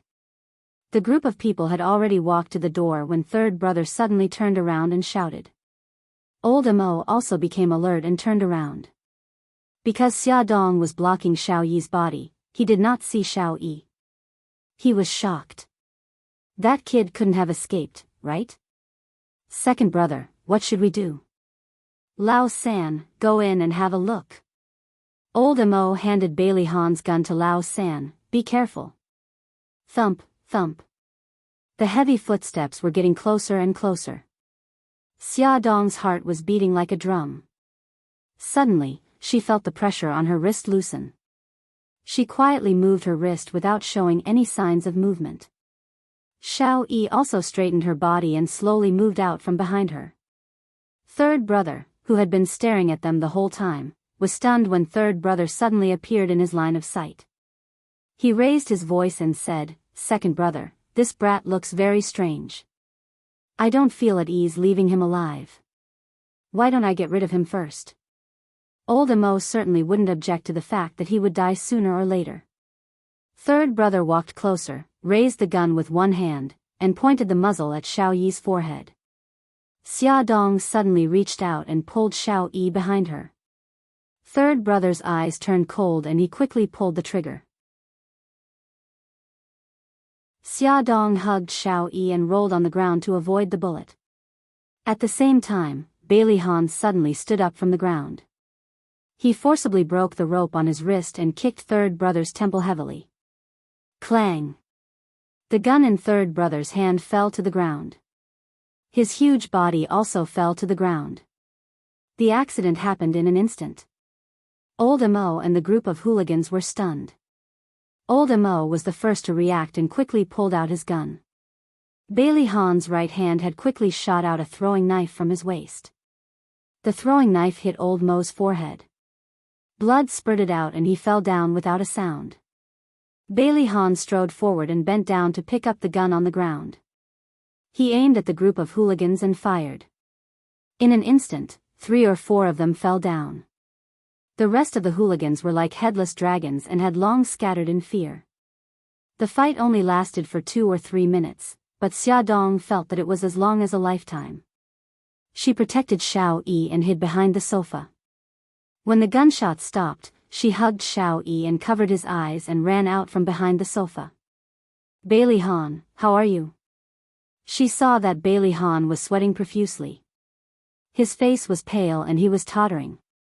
She knew that the medicine that old Imo had fed him had taken effect. The pile of red and green pills and medicine was mixed with various hallucinogens and stimulants. There was even an aphrodisiac. Xiao Yi's body stiffened and he reached out to push Xiaodong's hand away. Xiaodong's voice trembled. "Xiao Yi, don't look." She was afraid of scaring him with the corpses and rivers of blood in front of him. But he insisted. He wanted to see how Daddy was doing. Xiaodong understood his thoughts. She could only put him down with his back facing the door and let go of his eyes. Bailey Han could not hold on any longer. He forced himself to take off his coat and threw it to Xiaodong, who was barely dressed. He fell to the floor with a plop. His body began to twitch and he said in a hoarse voice, "Water, quickly find water, Xiao Yi, stay here. Don't run around." Xiaodong said anxiously as she put on his coat. She glanced around and found an empty mineral water bottle in the corner. She quickly ran over to pick it up and ran out to get tap water. After Bailey Han filled his stomach with water, he vomited violently in the corner. As the pill had stayed in his stomach for a long time, he vomited out white foam. Although he had his stomach pumped, the injection of medicine could not eliminate the effects of the drug. The strong effects of the medicine affected his brain. His body was burning hot, his head was spinning, and his mind was in a mess. Xiaodong anxiously rummaged through his coat pocket, trying to find his phone. Xiao Yi squatted beside him and bit her lip. She took out his phone from his trouser pocket. She hurriedly dialed Mika Kito's number. "Brother Shen, we're in an abandoned factory in the suburbs. I don't know the exact location. Bailey Han has been poisoned and needs a doctor. Brother Shen, this is Bailey Han's phone. You can track his signal." After saying this, she did not hang up. Instead, she put the phone aside and paid attention to Bailey Han's condition. His whole body was convulsing and he was delirious. His face was so red that it looked like it was roasted. But other than waiting, there was nothing she could do. She could only watch him suffer. Her heart throbbed with pain. At this moment, he suddenly opened his eyes. His blood-red eyes stared at her like a ferocious beast. At this moment, her dress was in tatters. Although she was wearing his suit jacket, because his jacket was too big, the cleavage in front of her chest was faintly discernible. He suddenly roared like a lion that had gone berserk. He pounced up from the ground and pressed down on her. Xiaodong was caught off guard. The first thing she did was to protect her abdomen with both hands. She did not have any extra hands to block his attack. His burning hot body pressed against hers forcefully. His body was tense and stiff like a rock, pressing down on her tightly. Xiaodong felt a hard stick-like object hit her leg hard. Her heart immediately panicked. She knew what it was. He was like a mad beast. He used all his strength to separate her legs. That burning weapon collided heavily between her legs. She struggled with all her might and tried her best to avoid it. She fiercely bit his arm and shouted anxiously, "Bailey Han, wake up." Fresh blood flowed down his arm. The sharp pain cleared his mind for a second. He wanted to push her away, but his body's instincts made it impossible for him to resist. He said in a hoarse voice, "Hit, hit. Knock me out." In the next second, the demon in his body gained the upper hand. The thing between his legs started to move again. His heavy breathing and painful cries were transmitted to Mika Kito's ears through the phone. He flew into a rage. He sped up and shouted anxiously, "Bailey Han, stop it right now." Xiaodong was being pressed down. She was in unbearable pain. Other than the sharp pain between her legs, her abdomen was also starting to hurt. She did not have time to think. She had to find something to knock Bailey Han out. As far as her arm could reach, there was nothing she could use. She kept moving her body to block his attacks. However, he was too strong. She could not hold on for much longer. Just as she was about to give up, Xiao Yi, who had been silent all this time, suddenly ran away. Soon, he ran back with a wooden stick and handed it to Xia Dong. Xia Dong closed her eyes. She gritted her teeth and swung the wooden stick at the back of his head. His movements suddenly paused. His pupils constricted. His blood-red eyes stared straight at her. That ferocious look made him look like a malicious spirit that had crawled out of hell. Xia Dong shuddered. She was so scared that her heart almost stopped beating. She thought that she was about to die. However, he suddenly roared and got up from her body. Like a wild bull in the wind, he charged at the stone pillar.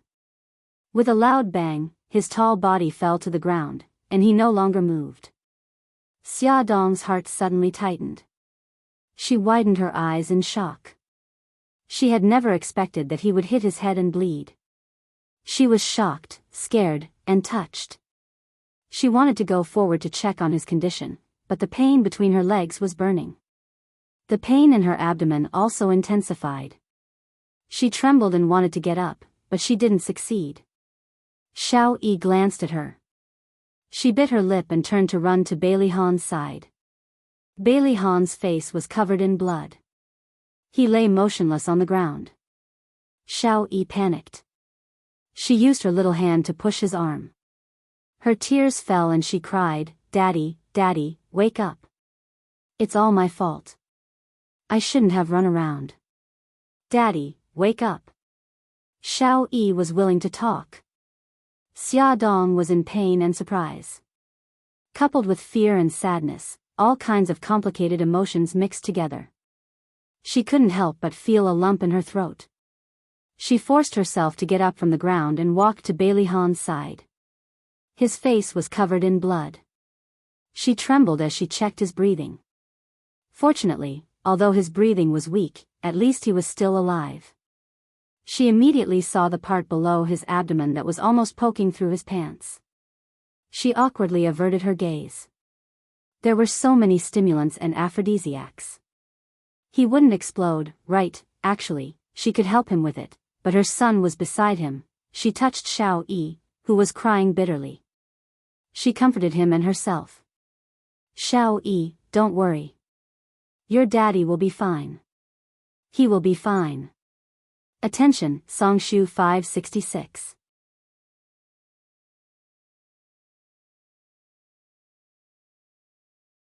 Chapter 148. Her stomach hurt more and more. She took a deep breath and tried to calm herself down. Sitting on the floor, she didn't forget to comfort Xiao Yi softly. The sound of footsteps was chaotic and anxious. Xia Dong looked up at the door and saw Mika Kito's tall figure running over. In the empty factory, he didn't even notice the mess on the floor. In his heart, there was only Xia Dong. He ran over and hugged her tightly in his arms. Xia, don't be afraid. I'll take you home." She had suddenly disappeared in the aquarium. On the phone, when he heard that Bailey Han had been drugged and wanted to humiliate her, he was anxious and angry. He wanted nothing more than to fly to her side immediately. Seeing her in such a sorry state, his heart was about to break. His heart was beating wildly, and even she could feel it. She endured the pain and patted his back gently. She tried to smile. "Brother Shen, where's the doctor? Let the doctor take a look at Bailey Han. He's seriously poisoned. Also, my stomach hurts a little." Mika Kito quickly relaxed his arms a little. Worried that he would press on her stomach, he shouted, "Doctor, doctor." Soon, a doctor and nurse, along with 4 of their men, rushed in with a stretcher. Mika Kito asked the doctor to treat Xia Dong first, but Xia Dong refused.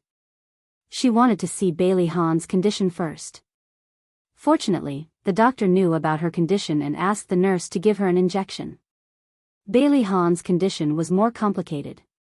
The doctor pumped his stomach on the spot, gave him a cardiac stimulant, and bandaged his wound briefly. Then, they were sent to the hospital. Mika Keto first carried Xia Dong into the car and then carried Xiao Yi. Xiao Yi insisted on staying by Bailey Han's side. Xia Dong wrapped a blanket around him and hugged his small body. He didn't resist or struggle. He let her hug him as he stared blankly at the lifeless Bailey Han lying on the stretcher. When they arrived at the hospital, Mika Keto ignored her objections and carried her all the way to the obstetrics and gynecology department. Fortunately, she controlled her emotions well and performed emergency treatment in time. The child was not in danger. Bailey Han was pushed to the emergency room. The doctor said that not only did he have drug poisoning, but he also had a serious skull injury. Xia Dong couldn't help but think of the scene when he crashed into the stone pillar. The clear sound of the stone hitting his head kept echoing in her ears. His bloodied face was still in front of her. Her heart ached. She grabbed Mika Keto's arm and asked in a trembling voice, "Brother Shen, will he die?" "No, he won't die." Mika Keto felt his heart ache when he saw her like this. Why wasn't he the first to find her? Why wasn't he the one who protected her when she was in danger? Ever since he came to the hospital, little Wingsy seemed to have regained his usual cold expression. He sat on the bench with his back straight and stared at the emergency room door without blinking. Xia, you must be tired. I'll take you back first." Mika Keto gently patted her back and coaxed her gently. "It's okay. I'm fine now." She looked at Xiao Yi and said softly, "Brother Shen, you should inform Bailey's family." Her face was pale, her hair was messy, her cheeks were swollen, her lips were cracked and stained with blood. She almost had a miscarriage. She didn't look like she was fine at all. His heart ached and his eyes were filled with tenderness. He held her hand and said, "Don't worry, I'll take care of it. I'll get Liuxing to take you home first. I'll stay here with Xiao Yi and wait for his family." Xia Dong looked up at the emergency room light and then looked at Xiao Yi, who was sitting upright on the bench. She said, "Brother Shen, I want to stay. Can I borrow your phone? I want to tell Yezi that I'm safe." Mika Keto still wanted to persuade her, but she stretched out her hand and placed it in front of him. She looked like she wouldn't give up until she got what she wanted. "Brother Shen, don't try to persuade me anymore. Give me the phone." Mika Keto sighed and placed the phone in her hand. Xia Dong called Yisiki and learned that she had sent the children home and was still at home with Xiao Bao and Xiao Guai. Yisiki shouted over the phone and Xiao Bao and Xiao Guai immediately ran over. They surrounded the phone and called "Mommy." She said a few more words to them before ending the call. 10 minutes later, the people from the Bailey family hurried over. Bailey Xiong walked at the front. Old Madame Xiao was leaning on a walking stick and Bai Jinxiu was holding her arm. The two of them walked in the second row anxiously. Bailey Yun looked indifferent as he walked at the back. "Mr. Beitang, how is my son?" Bailey Xiong looked anxious and didn't bother to exchange pleasantries. Mika Keto stood up. "The doctor is giving him first aid." Old Madame Zhao's eyes were red. She picked up Xiao Yi and stroked his head lovingly. "What happened? How did Ahan get hurt so badly?" Mika Keto said calmly, Xia and Xiao Yi were kidnapped. Mr. Bailey was the first to arrive. He subdued the kidnappers and was injured himself. Old Madame Zhao's expression changed when she heard this. She looked at Xia Dong with some dissatisfaction in her eyes, but she didn't flare up because of Mika Keto. Bai Jinxiu couldn't help but shout at Xia Dong, "It's you again. Haven't you hurt Ahan enough? You'll only be satisfied if he dies, won't you?" After Bailey Yun came over, his attention was on Xia Dong. Her face was badly injured and she was wearing Bailey Han's coat. He didn't know if she was hurt. He noticed that she had been sitting in the chair and didn't get up even when they came over. He guessed that she must be very tired now, or maybe it was because of her injuries that she couldn't get up to deal with them. His feelings were complicated and his heart ached. When he heard Bai Jinxiu's reprimand, he could not help retorting, "Auntie, what you're saying is too unreasonable. Big Bro saved Xiaodong of his own volition. Besides, little Wingzi was also kidnapped. Should Big Bro just watch as little Wingzi gets hurt?" Bai Jinxiu was provoked by his words and couldn't help but blurt out, Shao Yi is also her, enough." Old Madam interrupted her, her cold gaze falling on her. She suddenly quivered and realized that something was wrong. She almost spilled the beans. What's the point of making such a racket in the hospital? Old Madame Xiao glared at Bailey Yun again and glanced at Xiaodong indifferently. There was no lack of warning in her eyes. Xiaodong looked indifferent and seemed to turn a deaf ear to their quarrel. She had already expected this to happen, so she wasn't surprised at all and didn't care. Mika Keto didn't want her to be wronged. She held her hand and said in a deep voice, "You'll know the details when Mr. Bailey wakes up. Isn't it too much to blame Xia now?" Bai Jinxiu looked indifferent and didn't look ashamed at all. Old Madame Xiao lowered her head and stroked Shao Yi as if she didn't hear anything. Bailey Han coughed and stood up to smooth things over. "Mr. Beitang is right. We were too hasty." Mika Keto snorted coldly and didn't say anything else. They sat in the corridor and waited for more than 10 minutes before the doctor came out of the emergency room. He said that the patient was out of danger, but his condition was a little serious. He still had to do a brain check on the head injury. Other than Bailey Yun, the other 3 members of the Bailey family looked very upset. Old Madame Xiao hurriedly interrupted the doctor, as if she didn't want the doctor to talk about Bailey Han's condition in front of Xiaodong and the others. Xiaodong lowered her eyes. She knew it was time for her to leave. She politely said goodbye and didn't look at Shao Yi. With Mika Keto's help, she stood up. Mika Keto suddenly bent down and carried her in his arms. Ignoring Bailey Yun's murderous gaze and the other surprised gazes, he swaggered her into the car. When they arrived at the neighborhood, Mika Keto carried her out of the car and carried her upstairs. If it were any other time, she would have rejected him. But now, she stretched out her arms and wrapped them around his neck. She bit her lower lip and frowned slightly, as if she was suppressing something. Mika Keto's heart skipped a beat. He suspected that she was injured too. When they got home, Yisiki was still at home with the children. She couldn't help but tear up when she saw Xiaodong's injuries. The 2 children were even more anxious. Xiao Guai was so heartbroken that she cried. Xiao Bao was so angry that his teeth itched. He wanted to cut the person who hurt his mother into pieces. Xiaodong comforted the children gently. Mika Keto went into the bathroom to fill the tub with hot water. When he came out, he said to Yisiki, "Siki, can you help Xia clean up?" Xiaodong thought about the injuries on her body and immediately blushed. No, it's okay. I can do it myself." Yisiki pretended to be relaxed. "Why are you so shy? It's not like I haven't seen it before. I even helped you scrub your back when we were in university." Ignoring her objections, he forcibly helped her into the bathroom. Yisiki reached out, but Xiaodong quickly pressed her hand down. "Yezi, I'll take it off myself." She gently took off her jacket, revealing her tattered dress. Yisiki's pupils shrank. She saw a bruise on Xiaodong's arm. After taking off her dress, she saw countless abrasions on her body. Yisiki's eyes welled up with tears. Her nose twitched and she almost cried. "Yezi, you can go out. I can do it myself." Xiaodong awkwardly clamped her legs together. When she was taking off her clothes, she noticed that there was a serious abrasions between her legs. Her attempt to cover up made it even more conspicuous. Yisiki noticed the abrasions between her legs, which made it easy for her to guess what had happened. The tears in Yisiki's eyes finally fell. She bit her lip and didn't say a word. She helped Xiaodong into the bathtub, wetted a towel, and wiped her body. Her movements were as gentle as a feather. Xia Dong knew what she was thinking.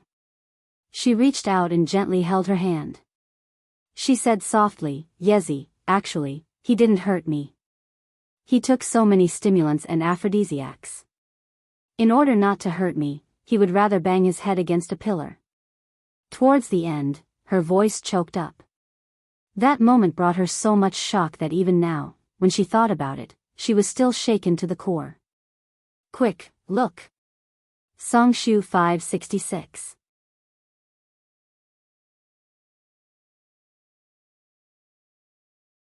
Chapter 149. Yi Siki froze for a moment. She thought that Bailey Han had hurt Xia, but she didn't expect it to be like this. After a long time, she sighed softly and said, Xia, sometimes I can't help but think that Bailey Han actually loves you.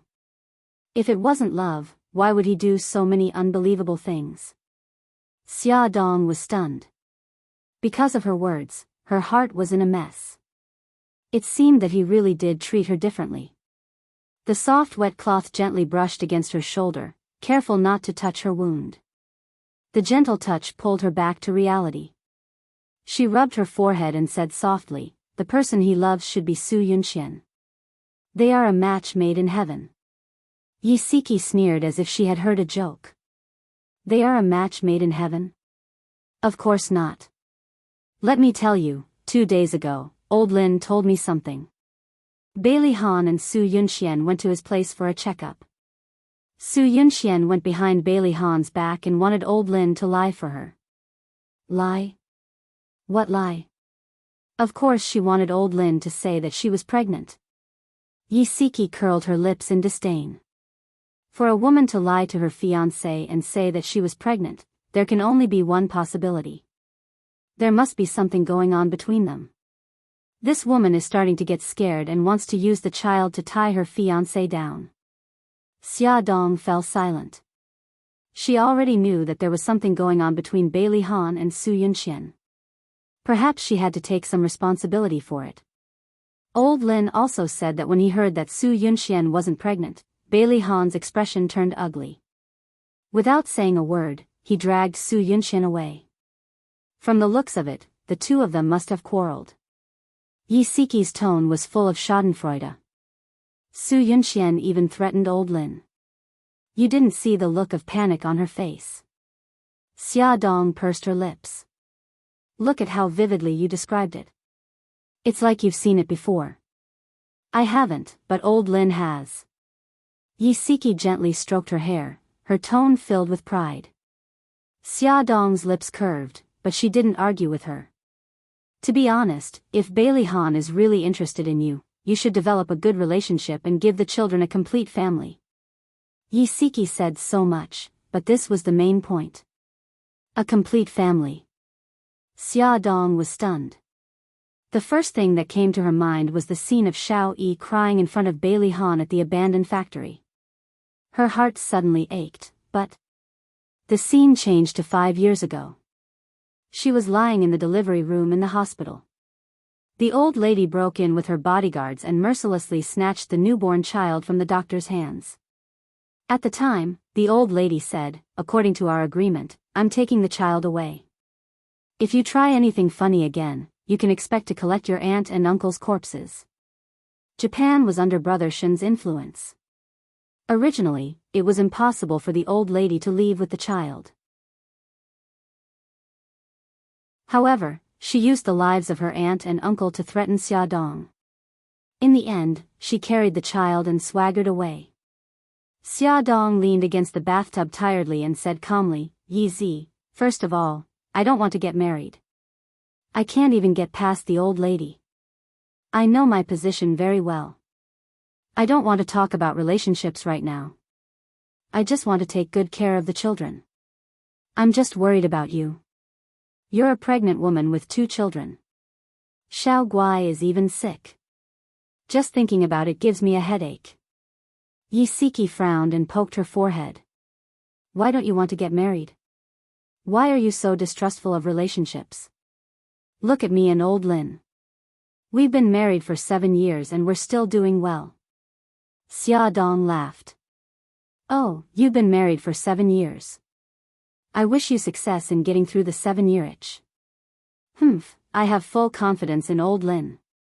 Yi Siki's face was full of pride. She had always been proud of her husband and trusted him wholeheartedly. All right, my proud Mrs. Lin, my skin is about to fall off because of you. Can you get up now? What Xia Dong didn't say was that the wound on her thigh was stained with water and it hurt even more. Yes, it's fine. Let me help you up. Wait a moment, I'll help you apply medicine. Yi Siki took a clean towel and was about to wipe her wound. Xia Dong quickly snatched it from her. Mrs. Lin, I can do it myself. Please leave us alone for a moment. Yi Siki rolled her eyes. I've seen your entire body. Why are you still shy? Although she said that, she still put the bathrobe in a convenient place and walked out of the bathroom. Xia Dong wrapped herself in the bathrobe. The fabric rubbed against her wound painfully. She frowned and pretended to be normal as she walked out of the bathroom. Mika Keto took the first aid kit and sat on the sofa to wait for her. Yi Siki was nowhere to be seen. Brother Shen, where's Yezi? Xia Dong wiped her wet hair. Mika Keto naturally took the towel from her and gently wiped her wound. She went back first. She said she was going to cook for Lin Shihao and Nyonyo. I'll help you apply medicine later. Xia Dong was speechless. Could she show Brother Shen her wound? That bastard Yezi must have done it on purpose. Yi Siki did it on purpose. She spared no effort to matchmake her best friend and quickly get married. Because she was pregnant, she didn't even use a hairdryer after washing her hair. She let it dry naturally. Mika Keto wiped her hair carefully with the towel. When her hair was almost dry, he combed her hair with his slender fingers. His fingers weaved through her hair. Xia Dong lowered her head in embarrassment, revealing half of her fair neck. Under the soft lighting, she looked even more charming. Mika Keto tucked her long hair behind her ear and said gently, "Okay, let's go back to the room now. I'll apply medicine for you." Xia Dong quickly grabbed his hand that was carrying the first aid kit and smiled awkwardly. It's okay, Brother Shen. I can do it myself. You can't do it yourself. Before Yi Siki left, he had specifically told her that she had a wound on her back too. He knew she was shy, but he was more worried about the wound on her back getting infected. Then I won't do it. It's just a small wound. It's okay. Xia Dong's face was burning. I'm your older brother. You don't have to worry about so many things. Mika Keto frowned. Do you want me to carry you or do you want to walk on your own? Xia Dong pulled a long face. Brother Shen. Mika Keto was determined. Ignoring her resistance, he bent down and picked her up. Xia Dong sat on her bed while Mika Keto stood beside her bed. His gaze was strong but not lustful. He was as calm and rational as a doctor looking at his patient. I'll just treat him as a doctor. Xia Dong comforted herself for a long time.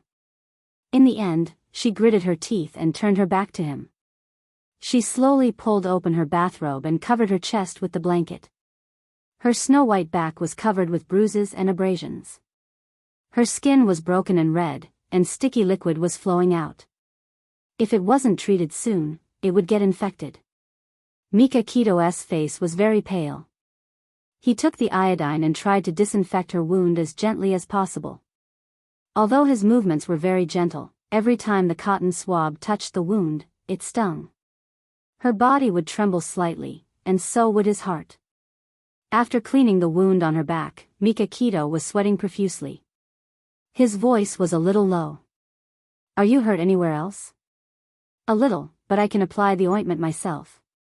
She wanted to pull up her bathrobe, but he grabbed her wrist. He said softly, don't be in a hurry to put it on. The mucus from the wound on your back will stick to the bathrobe. It will be very painful when you take it off. When you sleep tonight, lie on your side. Be careful not to let the blanket touch your wound. Oh, okay. Xia Dong blushed. She didn't know what to say. He poured out 2 pills and put them on the bedside. Xia, I put some anti-inflammatory medicine on the bedside. Remember to take it later. Okay. Remember to treat the other wounds. I'll make you something to eat.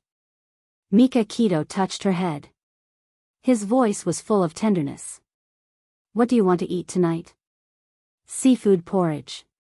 Brother Shin's seafood porridge is very delicious. Mikakito's lips curved into a smile. Xia Dong breathed a sigh of relief when she heard the door close. She got out of bed and locked the door. She took off her bathrobe completely. Her legs were bruised and covered with bruises, especially at the base of her legs, where the skin was scraped. When she disinfected her wound with the iodine, it was so painful that she saw stars. After disinfecting her wound, she applied the special ointment Mikakito left for her and took the anti-inflammatory medicine. Then, she covered herself with the blanket and lay on her side to rest. Beitang Shen left the room and comforted the children with a few words. Then, he took his phone out and went to the corridor outside. With a cold face, he dialed Jiang Dao's number. Have you found those who escaped? There are 2 more. I'll give you 1 day. I want to see their bodies. Yes, sir. Mikakito was busy in the kitchen when he heard the doorbell ring. Through the peephole, he saw Bailey Yun standing at the door, sweating profusely. It was obvious that he was in a hurry. He opened the door and looked at Bailey Yun expressionlessly. What's the matter, Master Tingrui? Bailey Yun's pupils shrank. He saw Xia Dong injured at the hospital and was worried about her. He found an excuse to call her, but she did not answer. He was so worried that he could not help but rush over. He did not expect to run into Mikakito. Bailey Yun smiled. I'm here to see Xia. He moved sideways and wanted to enter the door. Mikakito moved sideways and blocked his way. He said coldly, Master Tingrui, you don't have to worry about Xia. In the future, please stay away from Xia. Bailey Yun's handsome face was cold. He gritted his teeth and said, Mikakito, Xia can be with whoever she wants. You have no right to interfere with her business. Mikakito glanced indifferently. I'm her fiancé. If I don't have the right, who does? Bailey Yun sneered. Fiancé? That's fake. I already know that your engagement is fake. In the end, you're just Xia's friend. What right do you have to stop me from seeing her? Awesome novel, Songshu 566.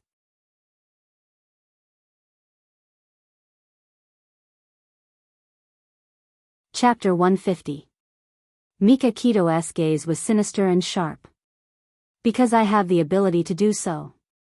Bailey Yun's face turned pale. This sentence directly hit his weak spot. He was only an illegitimate son of the Bailey family. Other than having a nominal position in the Bailey group, he had no ability to compete with him for Xia. He clenched his fists and gritted his teeth. His slender foxy eyes were filled with anger, humiliation, and hatred.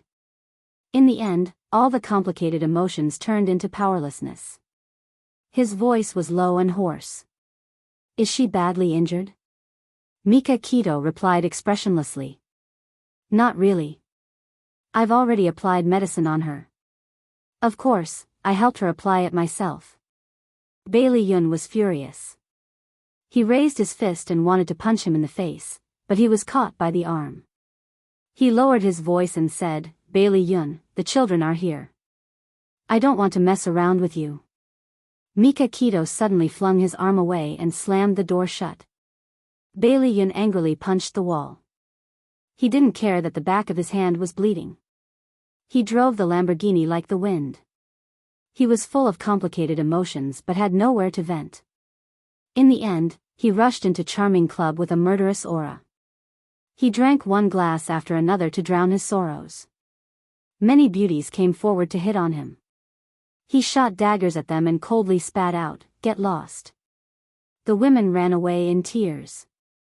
Bai Lian's entire body emitted a powerful aura of resentment and anger.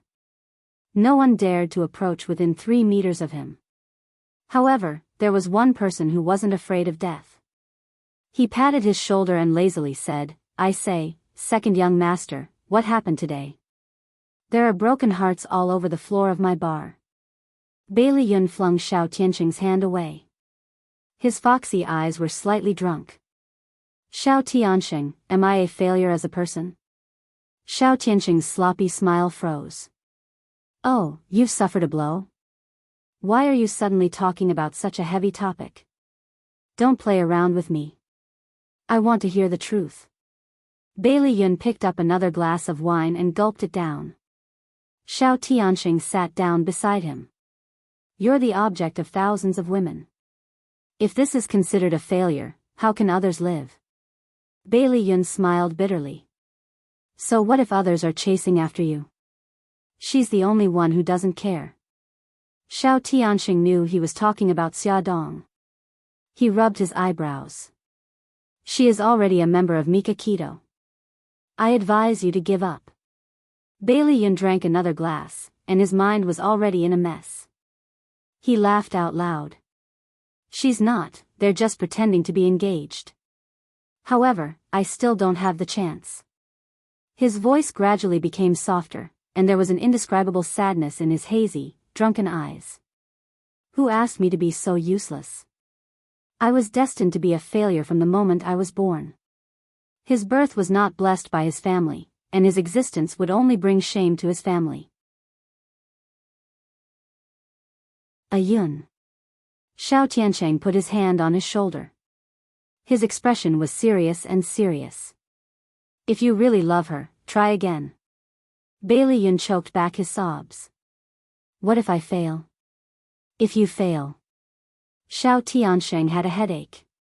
He had never encountered such a tricky problem. He paused and said, "If you fail, maybe you should let go." Bai Lian leaned on the bar counter, trying his best to suppress his strong surging emotions. He originally wanted to be friends with her and let her slowly fall in love with him, but ever since Bai Tangshan existed, his image seemed so small. He was afraid that one day, she would no longer be able to see him. "Think about it." Xiao Tianqing sighed and patted him on the shoulder. When Mika Keto knocked on Xia Dong's door with a bowl of fragrant seafood porridge, she was already asleep. Perhaps because she was too tired, she was in a deep sleep. Mika Keto knocked twice, but no one answered. He turned the doorknob, but it was locked from the inside. He had no choice but to let her sleep on an empty stomach. Xiao Bao and Xiao Guai were sitting in the dining room.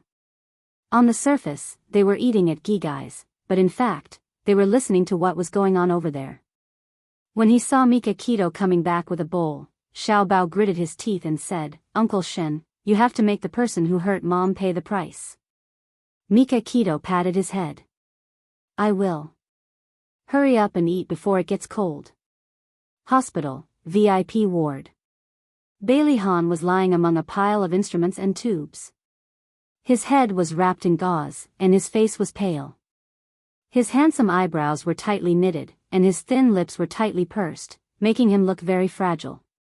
Bai Jinxiu sat by his bed, and old Madame Bai was also sitting by the side with Xiao Yi in her arms. The three of them looked worried. Su Yunxian knocked on the door and walked in. She said anxiously, "Grandma, Mommy Bai, how is Han?" Old Madame Bai sighed. "He's out of danger, but he hasn't woken up yet." Old Madame Bai still didn't know that Su Yunxian was faking her pregnancy, so her attitude towards her was normal.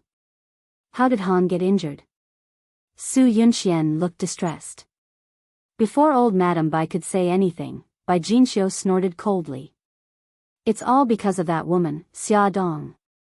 She and Xiao Yi were kidnapped, and Han got injured in order to save them." Bai Jinxiu's words were full of disgust for Xia Dong, and he didn't even consider that his words would hurt Xiao Yi. Xiao Yi was already feeling guilty. When she heard this, her small body stiffened, and she couldn't help but clench her fists.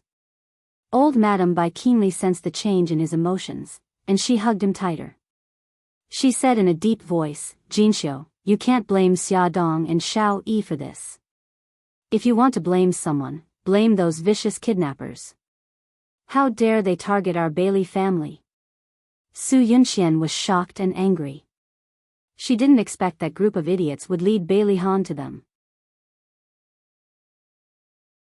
She had clearly hinted to them that Mika Keto was Xia Dong's backer. She clenched her fists again and again to suppress the anger in her heart. She revealed a shocked expression.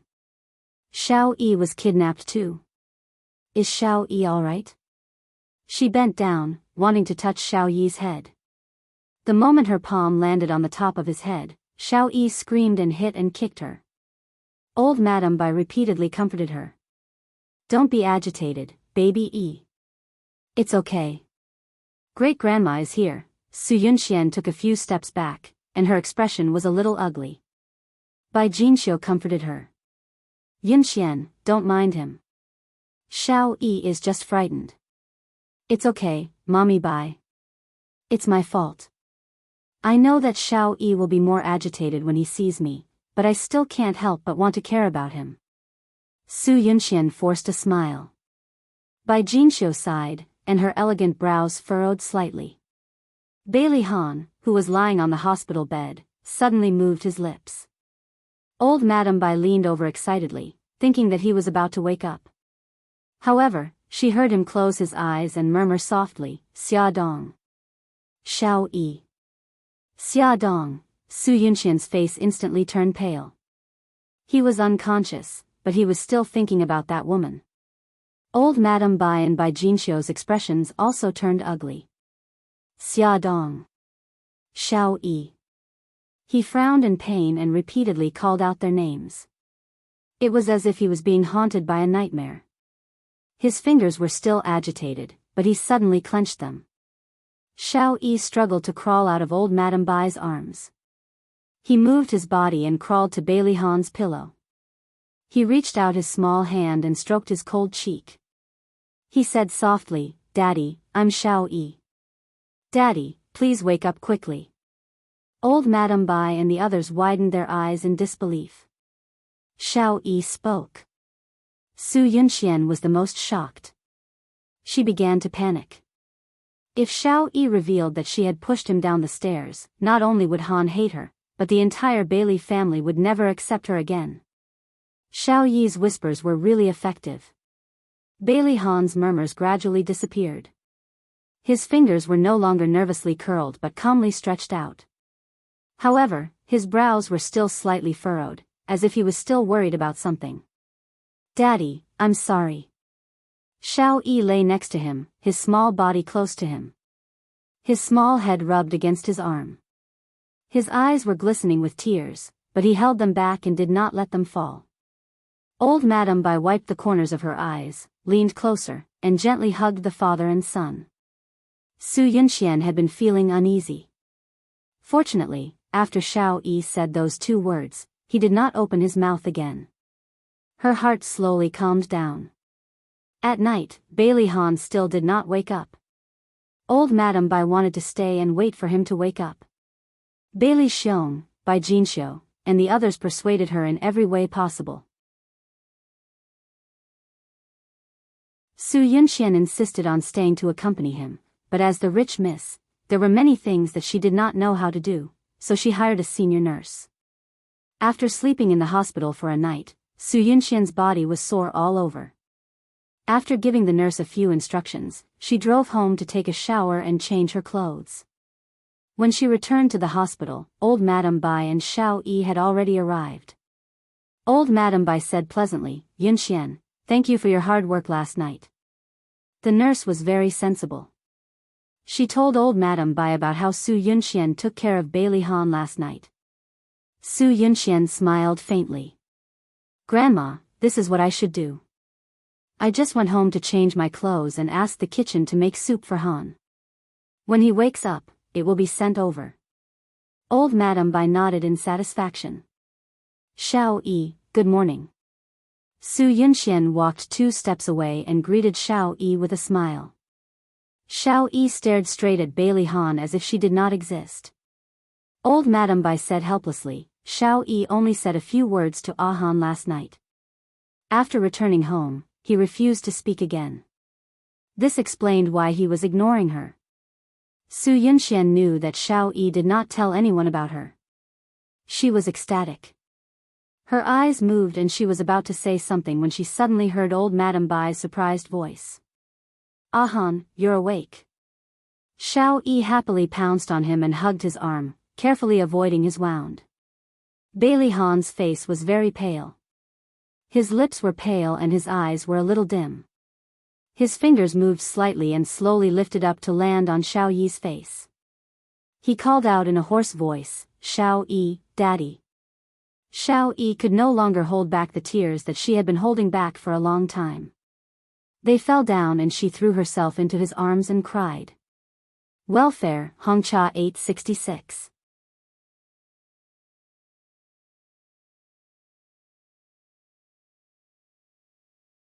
Chapter 151. The corners of Bailey Han's lips curled up. There was a smile in his eyes as he said, "It's been a long time since I've heard little Wingsy call me Daddy." "Daddy, Daddy." Xiao Yi called him over and over again. Her clear voice echoed in the ward. Old Madame Gu couldn't help but feel sad and wipe her tears. "Grandma." Bailey Han smiled at old Madame Gu. "I want to see Xia Dong." Old Madame Gu froze in the middle of wiping her tears. Su Yunxian stepped forward and forced a smile. "Han, you just woke up and your body is still very weak. Have a good rest." Bailey Han didn't look at her. His eyes were firmly fixed on old Madame Gu and he said again, "Grandma, I want to see Xia Dong." He was indeed still very weak. He was already panting after saying a few words. Old Madame Gu couldn't bear to refuse him when she saw him enduring the pain. She sighed and walked out of the ward. Su Yunxian followed her and said in a low voice, "Grandma, are you really going to ask Xia Dong to come over?" Old Madame Gu was helpless. "Yunxian, you know Ahan's temper. If I don't let him see Xia Dong, he won't cooperate with the treatment. In his current condition, I have to agree." "Grandma, you're right. I didn't think it through." Su Yunxian gritted her teeth and forced a smile. Old Madame Gu patted the back of her hand. "Yunxian, it's been hard on you." "It's okay, Grandma. As long as Han gets better soon, I don't care." After a night of rest and Mika Kito's special wound medicine, Xia Dong's injuries had healed a lot. Some parts of her body had scabbed over and the bruises had faded. Walking out of the bedroom, Mika Kito was wearing an apron and was busy in the kitchen. He was tall and straight, wearing an apron with cartoon dolls printed on it. He looked out of place. She leaned against the wall and chuckled. "You're awake. Does your wound still hurt?" Mika Kito held a spatula and poked his head out of the kitchen to ask her. His eyes were full of love. "It's a lot better." "Brother Shen, why are you cooking again? Just order some takeout." She felt guilty eating the food cooked by the CEO every day. "It's not safe to buy it outside." Mika Kito turned back into the kitchen and turned the fried eggs in the pan. "Let's go outside." The smell of oil and smoke. "Oh, okay." Xia Dong sniffled. It smelled so good. She fell asleep without eating anything last night, so she was really hungry now. After washing up, she woke the two little guys up. The first thing Xiao Guai did when he got out of bed was to lie in front of her. He said with concern, "Mommy, does your wound still hurt?" Xia Dong kissed him on the forehead. "Guy, don't worry. Mommy's wound doesn't hurt anymore." Xiao Guai blinked and cupped her face with his little hands. He moved his little mouth close to her swollen face and blew gently. "Mommy, I'll blow on it for you. It won't hurt anymore after I blow on it." Xia Dong hugged her daughter's soft little body tightly. "Yes, yes. It doesn't hurt at all. Guy's blow really works." When he called Xiaobao rubbed his messy hair with a confused look in his eyes. He stuck his little butt out and rummaged around the pillow for a while before he found an exquisite necklace and handed it to Xia Dong without saying a word. "Xiaobao, is this for me? The sleepiness in Xiao Bao's eyes finally disappeared. He nodded heavily and puffed up his little bun face. Mom, no matter where you go in the future, you have to wear this necklace. This way, even if you go to the ends of the earth, I can find you. He thought about it for most of the night before coming up with this idea. It's so magical. You didn't install a global positioning system in the necklace, did you?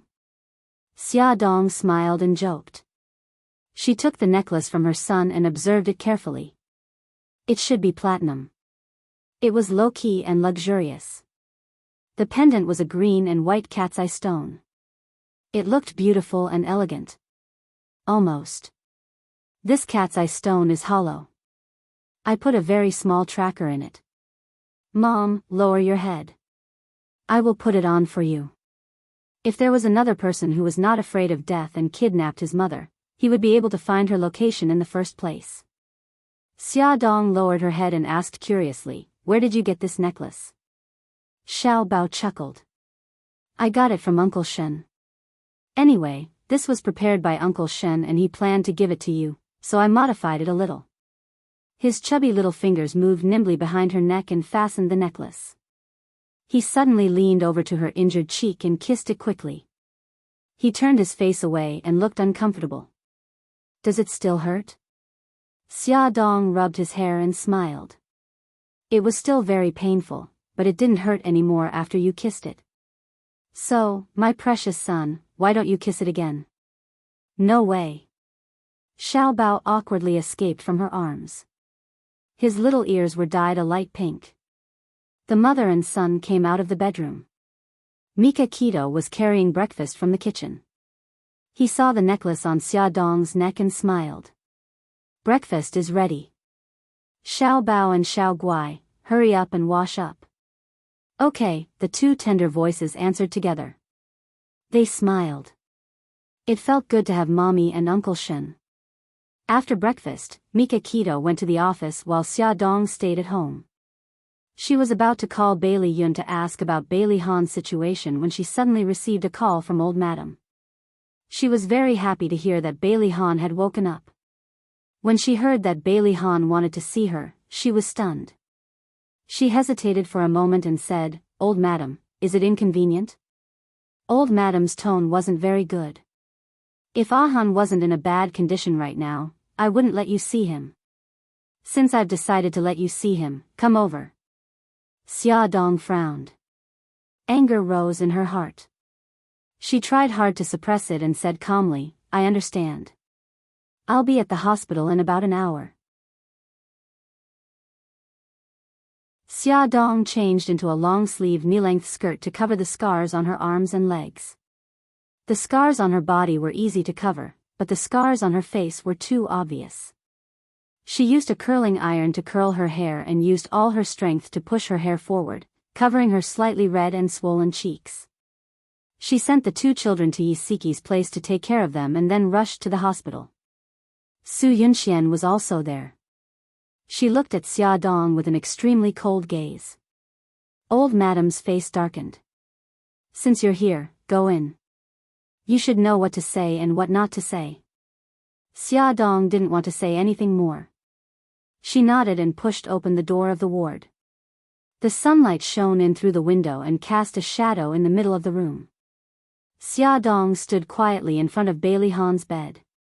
Her heart ached as she looked at his pale face. Bailey Han was also looking at her. Although she tried hard to cover it up, he still saw her injured cheeks. She must also be covered in scars where he couldn't see them. Some of them were even caused by him. She said in a hoarse voice, I'm sorry. If I hadn't implicated you, you wouldn't have become like this. He closed his eyes and smiled tiredly. It's not your fault. Come to think of it, he was the one who had implicated her. If he had done a better job back then, the incident with old Imo wouldn't have happened. He waved his hand and she walked closer. He said softly, do the injuries on your body still hurt? He paused for a moment and his face turned slightly pink. Did I hurt the child in your stomach? Xia Dong knew what he was referring to. Her face heated up and she looked down uncomfortably. No, it's okay. The child is fine. He was full of guilt and said softly, I'm sorry. I almost hurt you. Xia Dong's nose twitched and she burst into tears. You scared me to death.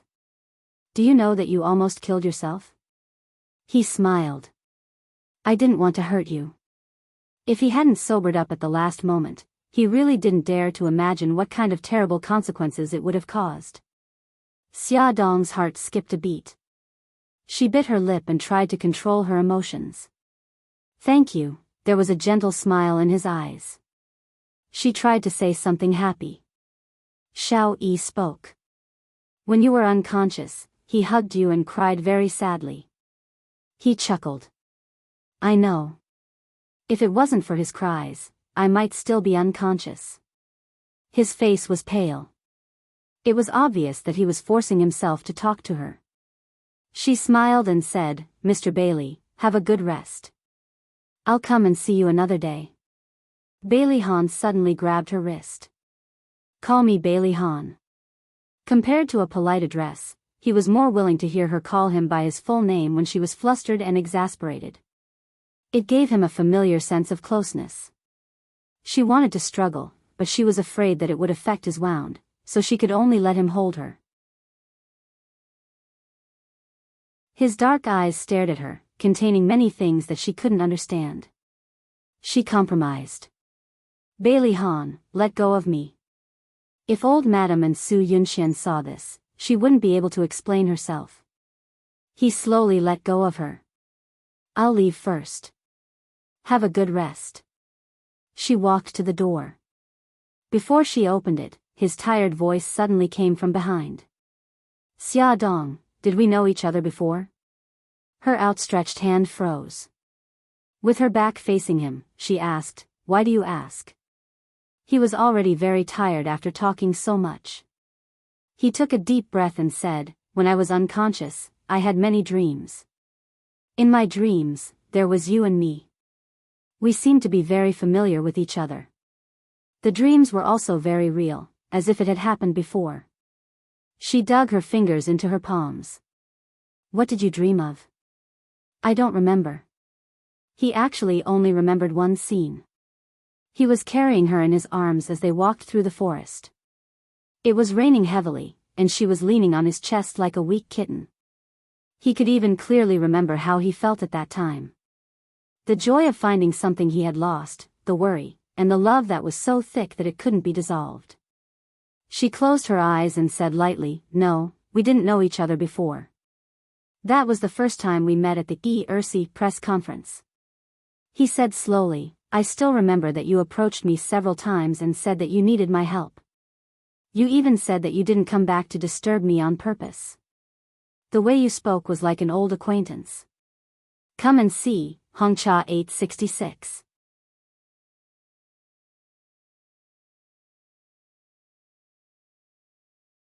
Chapter 152.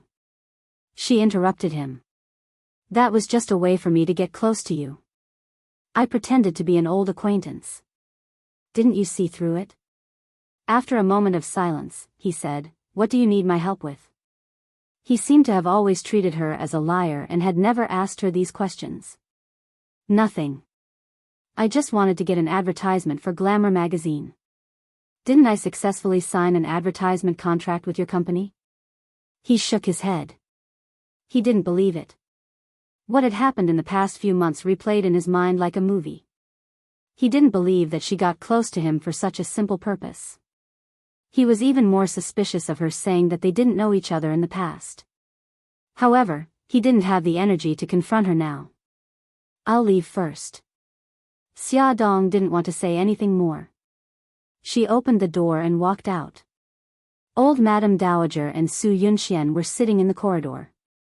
When they saw her come out, their eyes fell on her at the same time. Xia Dong nodded at them. He's tired. I'll leave first. She didn't wait for them to answer and left directly. She was also very tired and didn't want to pretend to be polite to them.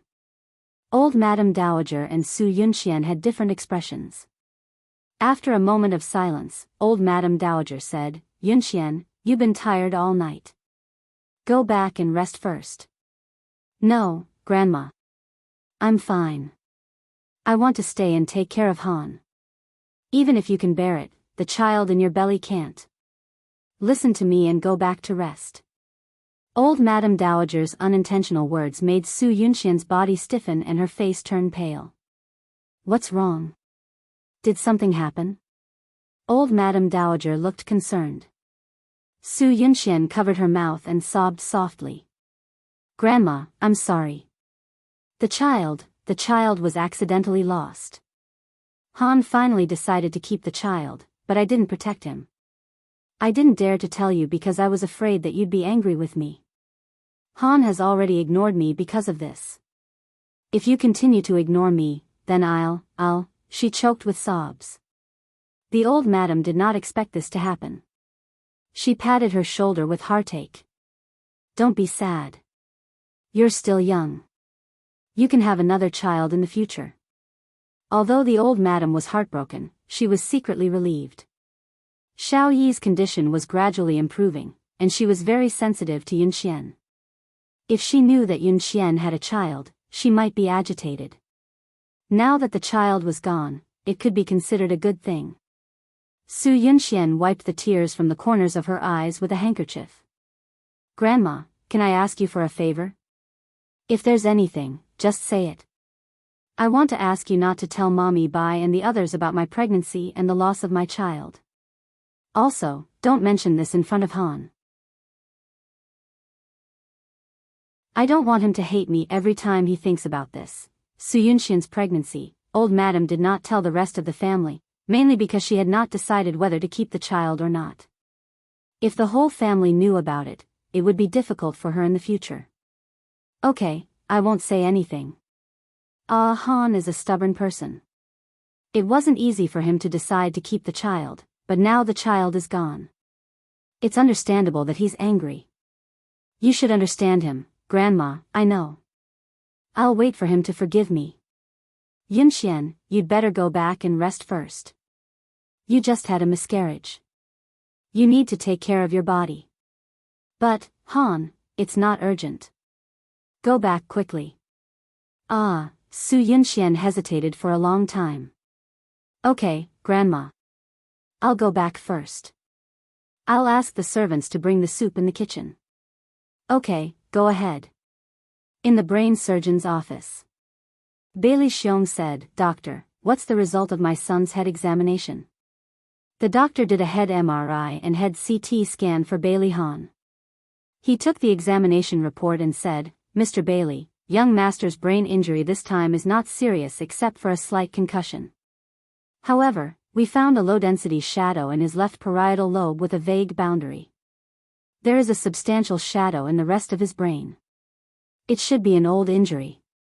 Bailey Xiong said nervously, Yes, my son had a car accident 5 years ago and his brain was seriously injured. What do you mean by shadow? Could it be a tumor?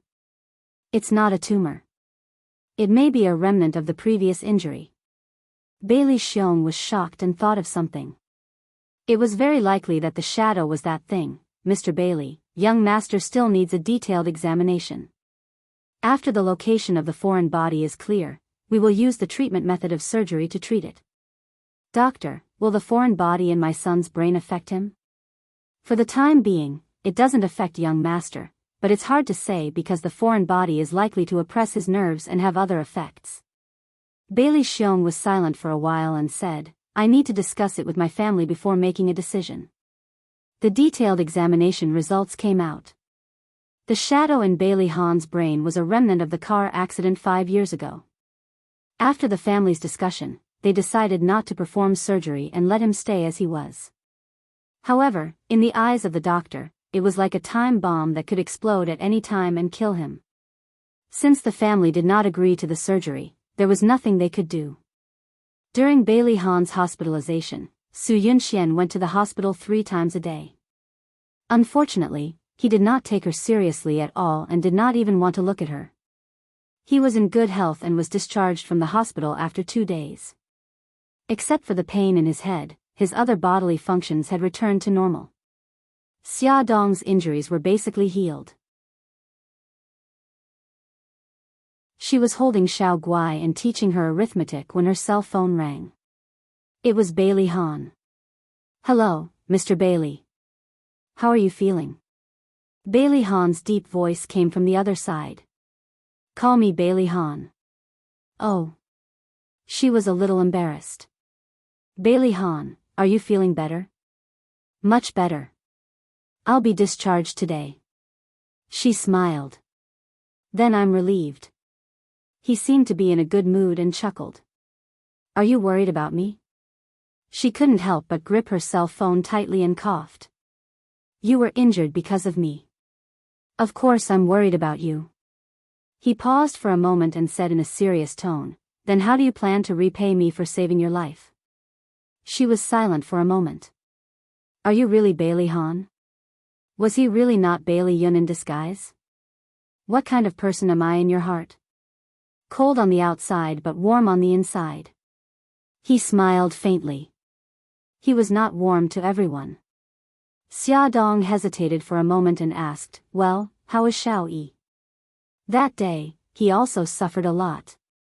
Even an adult like her was traumatized by the sight of blood, let alone a child. He rubbed his eyebrows. "I heard from Grandma that he had a nightmare on the first night. He's fine now. What worries me is that he still doesn't want to talk." She bit her lip and comforted him. "Don't worry. Xiao Yi will get better slowly. He just needs some time to overcome his psychological barrier." He was silent for so long that she thought he had hung up the phone. He suddenly said, "On the day you were kidnapped, I suddenly understood what you said. For Xiao Yi and you, I'm willing to give up my life." Her body stiffened and she had difficulty breathing. Her blood flow was not smooth. Did she hear wrongly? He said that he was willing to give up his life for her and Xiao Yi. She held her cell phone and didn't dare to speak. She tried to convince herself that she was dreaming. He smiled bitterly. "I only dared to admit my feelings for you when I was delirious. Even if you lied to me, I still fell in love with you like a fool." "No, don't say any more." "I didn't hear anything. I didn't hear anything." Xia Dong hung up the phone in a panic. She hugged Xiao Guai in a daze. Her heart was beating very fast in her chest. She couldn't help but imagine the scene of him hitting the pillar in the wind. "Mommy, what's wrong?" Xiao Guai shook Xia Dong's arm. Her little face was filled with worry. "Mommy is fine.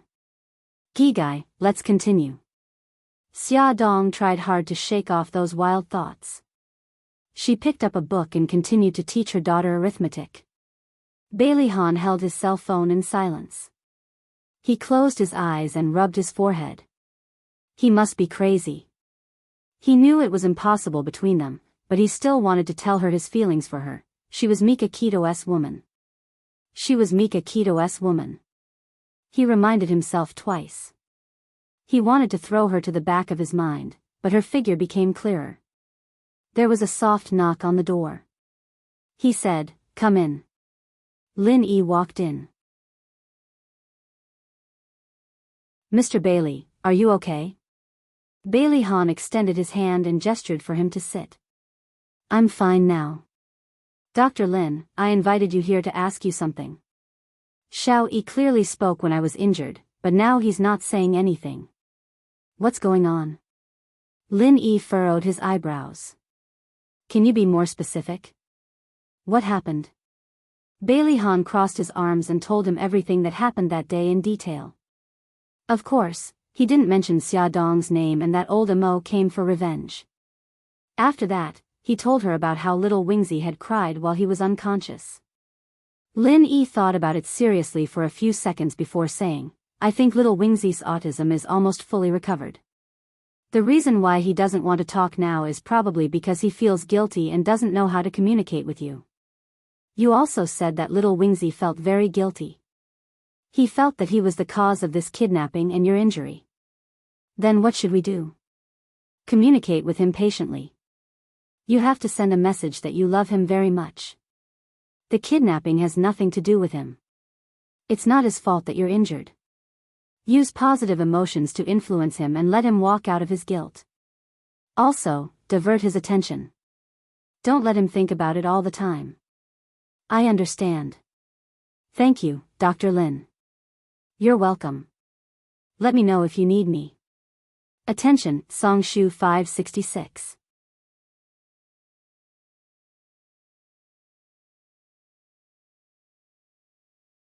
Chapter 153. When he sent Lin Yi downstairs, Bailey Han saw Xiao Yi open the door and poke his head out.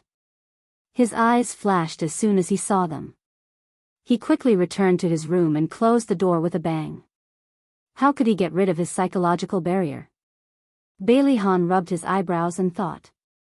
Bailey Han told the whole family about Lin Yi's suggestion. They resolutely carried out a series of measures. They never mentioned the kidnapping and took extra care of Xiao Yi. Bailey Han didn't go to the company either. He accompanied him every day. Lu Zihao reported to him on the phone and important documents were sent home for his approval. He and little Wingzi bathed Lil P together. Because the young master had no experience in bathing pets, Lil P became uncomfortable. Lil P shook its fur angrily, causing the two of them to be drenched in water. With their faces full of water droplets, they went upstairs to change their clothes with the same serious expression.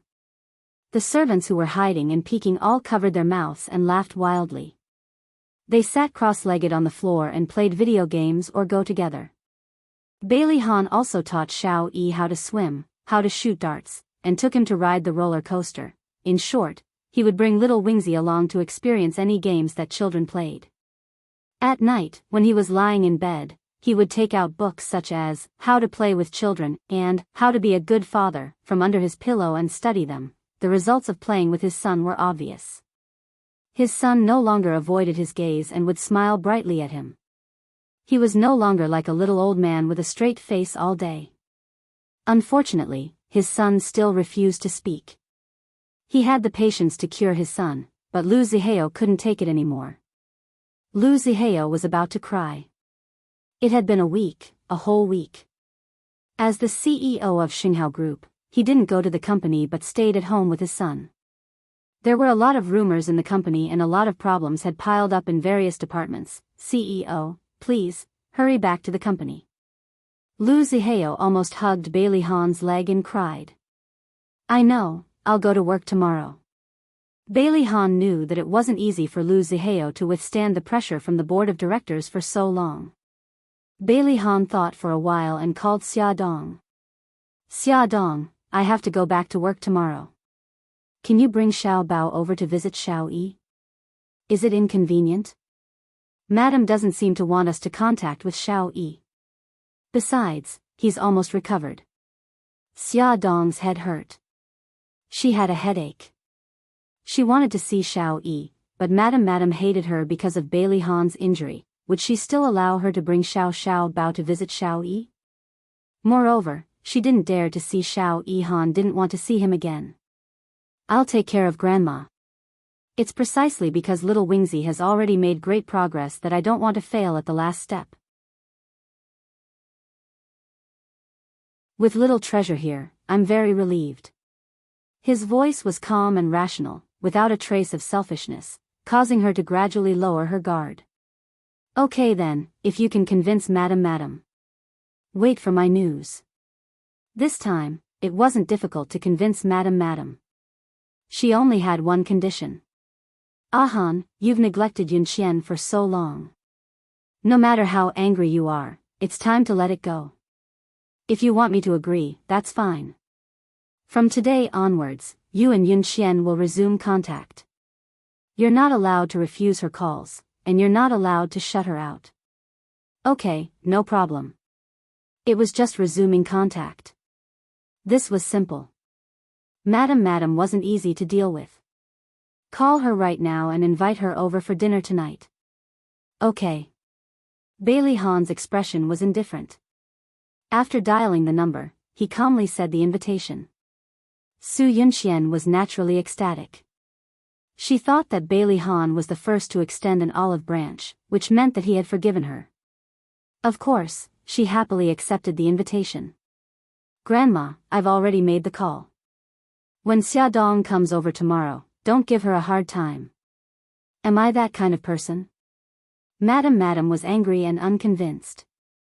The banquet seemed normal, but in fact, there was an undercurrent surging. Bailey Han ate quietly and elegantly. Occasionally, he would pick up food for Xiao Yi and ignore the others. Madam, who was sitting opposite him, poked his leg with her walking stick. He received her threatening gaze and picked up Su Yunxian's favorite food. He put it on her plate and smiled. Yunxian, this is your favorite osmanthus fish. Try it. Thank you. Su Yunxian smiled faintly and used her chopsticks to pick up his favorite pork ribs. Before her arm reached his plate, Xiao Yi suddenly slammed her chopsticks on the table.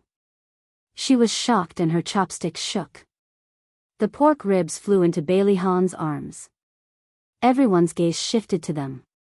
The servant hurried forward and wiped Bailey Han's face. This. Han, I'm sorry. Her cheeks were burning. She had never lost her composure in front of so many people. It's okay. I'll go upstairs and change. Bailey Han pushed his chair away and stood up. Xiao Yi acted as if nothing had happened.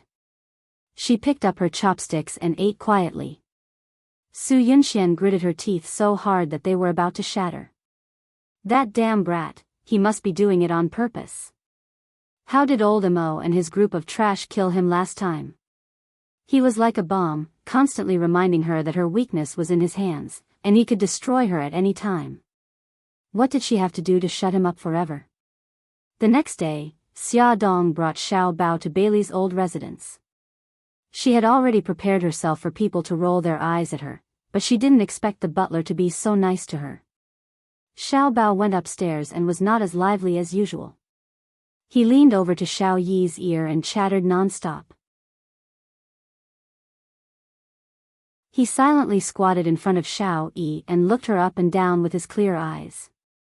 Xiao Yi felt uncomfortable under his stare. Xiao Bao suddenly said, Bailey Yi, do you know that sometimes I really hate you to death? Xiao Yi's small body stiffened.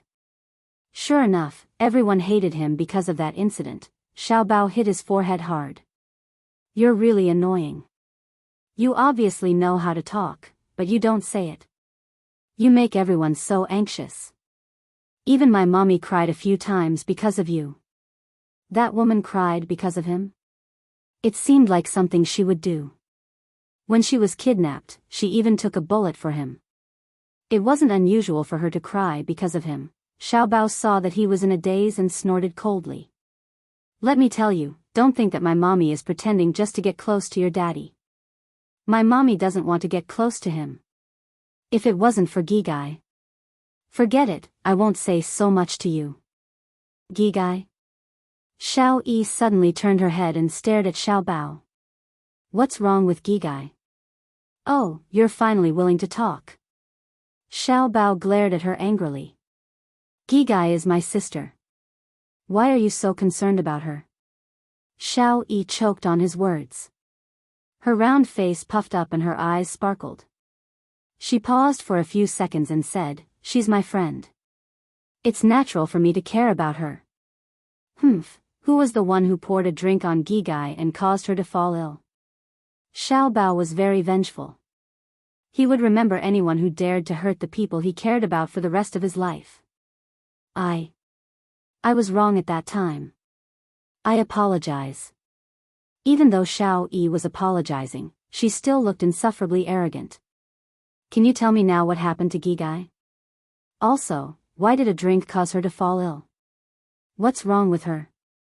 Xiao Yi's eyes had a sharpness that didn't match her age. She caught the information that Xiao Bao had inadvertently revealed in his words. Xiao Bao rolled his eyes and sat across from him. Crossing his short legs, he said, I can tell you, but you have to tell me who your mommy is first. Xiao Yi's expression darkened. I don't know either. She passed away right after I was born. Have you seen her picture? He lowered his head sadly. No, I don't know what she looks like. How did your mommy pass away? Xiao Yi clenched her fists and gritted her teeth. They said that she eloped with someone and got into a car accident, but I don't believe them. I think she's still alive. Xiao Bao didn't know how to comfort him. He patted his little shoulder and changed the question. Bailey Yi, how old are you this year? Xiao Yi stared at him. Why are you asking this? His mind jumped too quickly. Don't worry about it. Just tell me the answer. Xiao Bao had always been brooding over the fact that Bailey Han had abandoned the three of them and had a child with someone else. Therefore, he really wanted to find out who Bailey Han had given birth to Bailey Yi and when he had started to betray his mother. Xiao Yi thought of his condition and answered reluctantly, 4.5 years old. Xiao Bao's pupils shrank. He and Xiao Guai were also 4.5 years old. Bailey Han, that bastard, was actually fooling around with another woman when his mommy was pregnant. He was so angry. He gritted his teeth and asked, then what's your birthday? The 6th of February. Xiao Bao was petrified.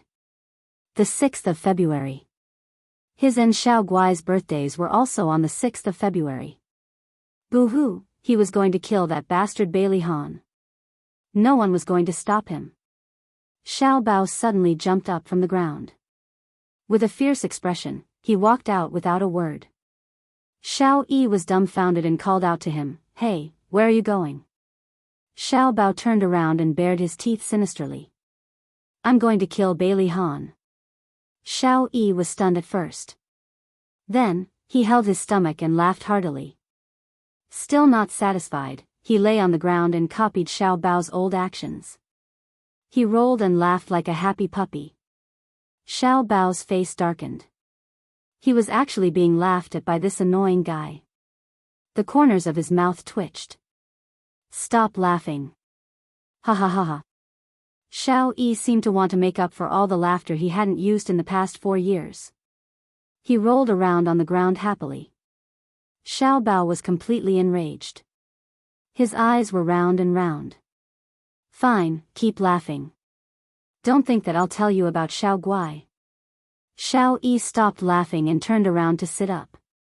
He raised his little chin and his eyes were full of disdain. Xia Xiao Bao, you're not a man. You don't keep your word. I despise you. Beauty novel, Songshu 566.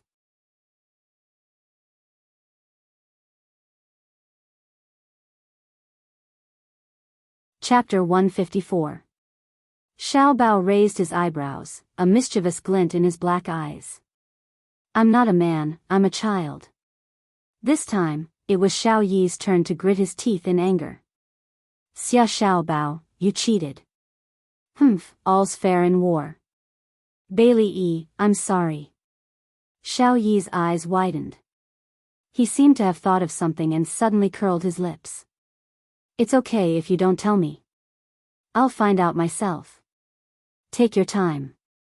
Xiao Bao shrugged nonchalantly. If you have the ability to find out, it'll prove that what I said is true. Xiao Yi snorted. Don't worry. After I find out, I'll tell great-grandmother about it so that she won't have to worry. He could tell that great-grandmother didn't like Xia Dong either. It was as if she was afraid that she would steal Daddy away. Xiao Bao glared at him. You win. So, are you willing to tell me the truth now? Xiao Yi crossed his arms arrogantly. Xiao Bao glared at him fiercely. I can tell you, but you have to swear on your mommy's name that you won't tell anyone about this. If you break your oath, your mommy will never be reincarnated. Xiao Yi said angrily, that's too cruel of an oath. Xiao Bao shrugged. As long as you don't break your oath, everything will be fine. Xiao Yi was conflicted. In the end, his curiosity won out. He gritted his teeth and said, I swear that I won't tell anyone about what you told me. Otherwise, my mommy will never be reincarnated. Okay, you can tell me now. Very good. You have to remember your oath. Xiao Bao patted his shoulder in satisfaction. This is what happened. Xiao Bao only talked about his sister's illness and how his mother had no choice but to give birth to a child with the same blood as Gigai to save Gigai. As smart as Bailey Yi was, he immediately reacted. His eyes widened in disbelief. So, you and Xiao Guai are also daddy's children? That's right. Xiao Bao pouted in disdain. But I won't acknowledge him. He abandoned the three of us and even had you with another woman. He's so despicable. Xiao Yi didn't recover from the huge shock for a long time. He stared blankly at the floor.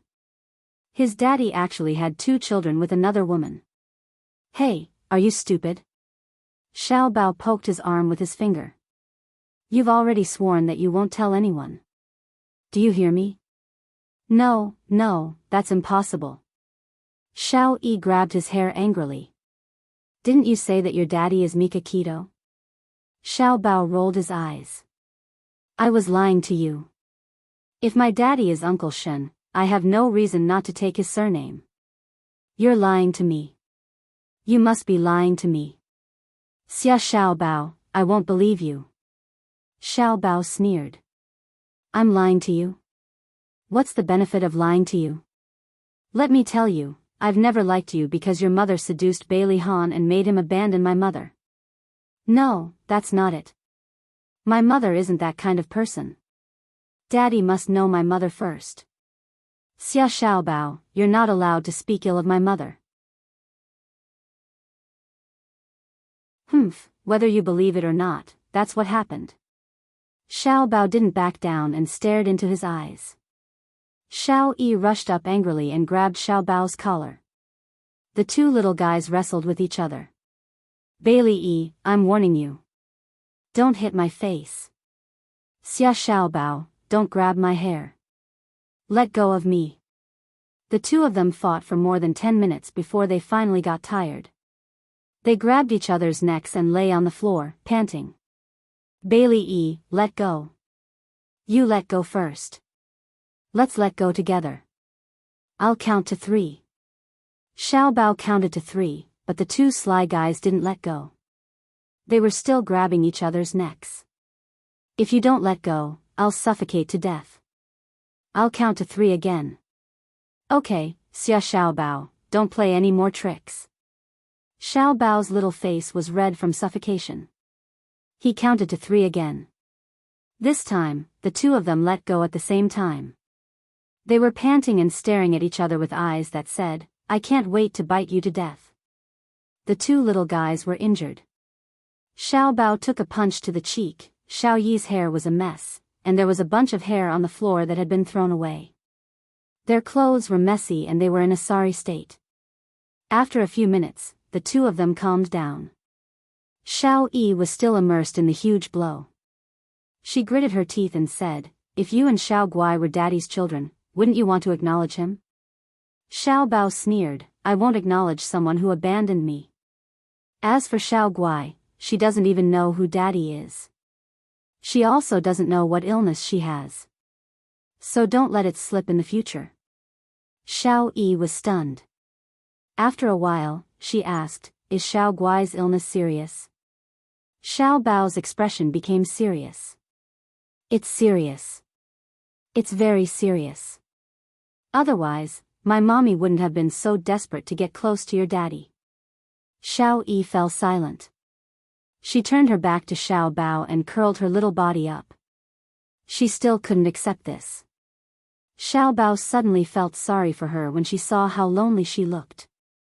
She hesitated for a few seconds, reached out, and patted her on the shoulder.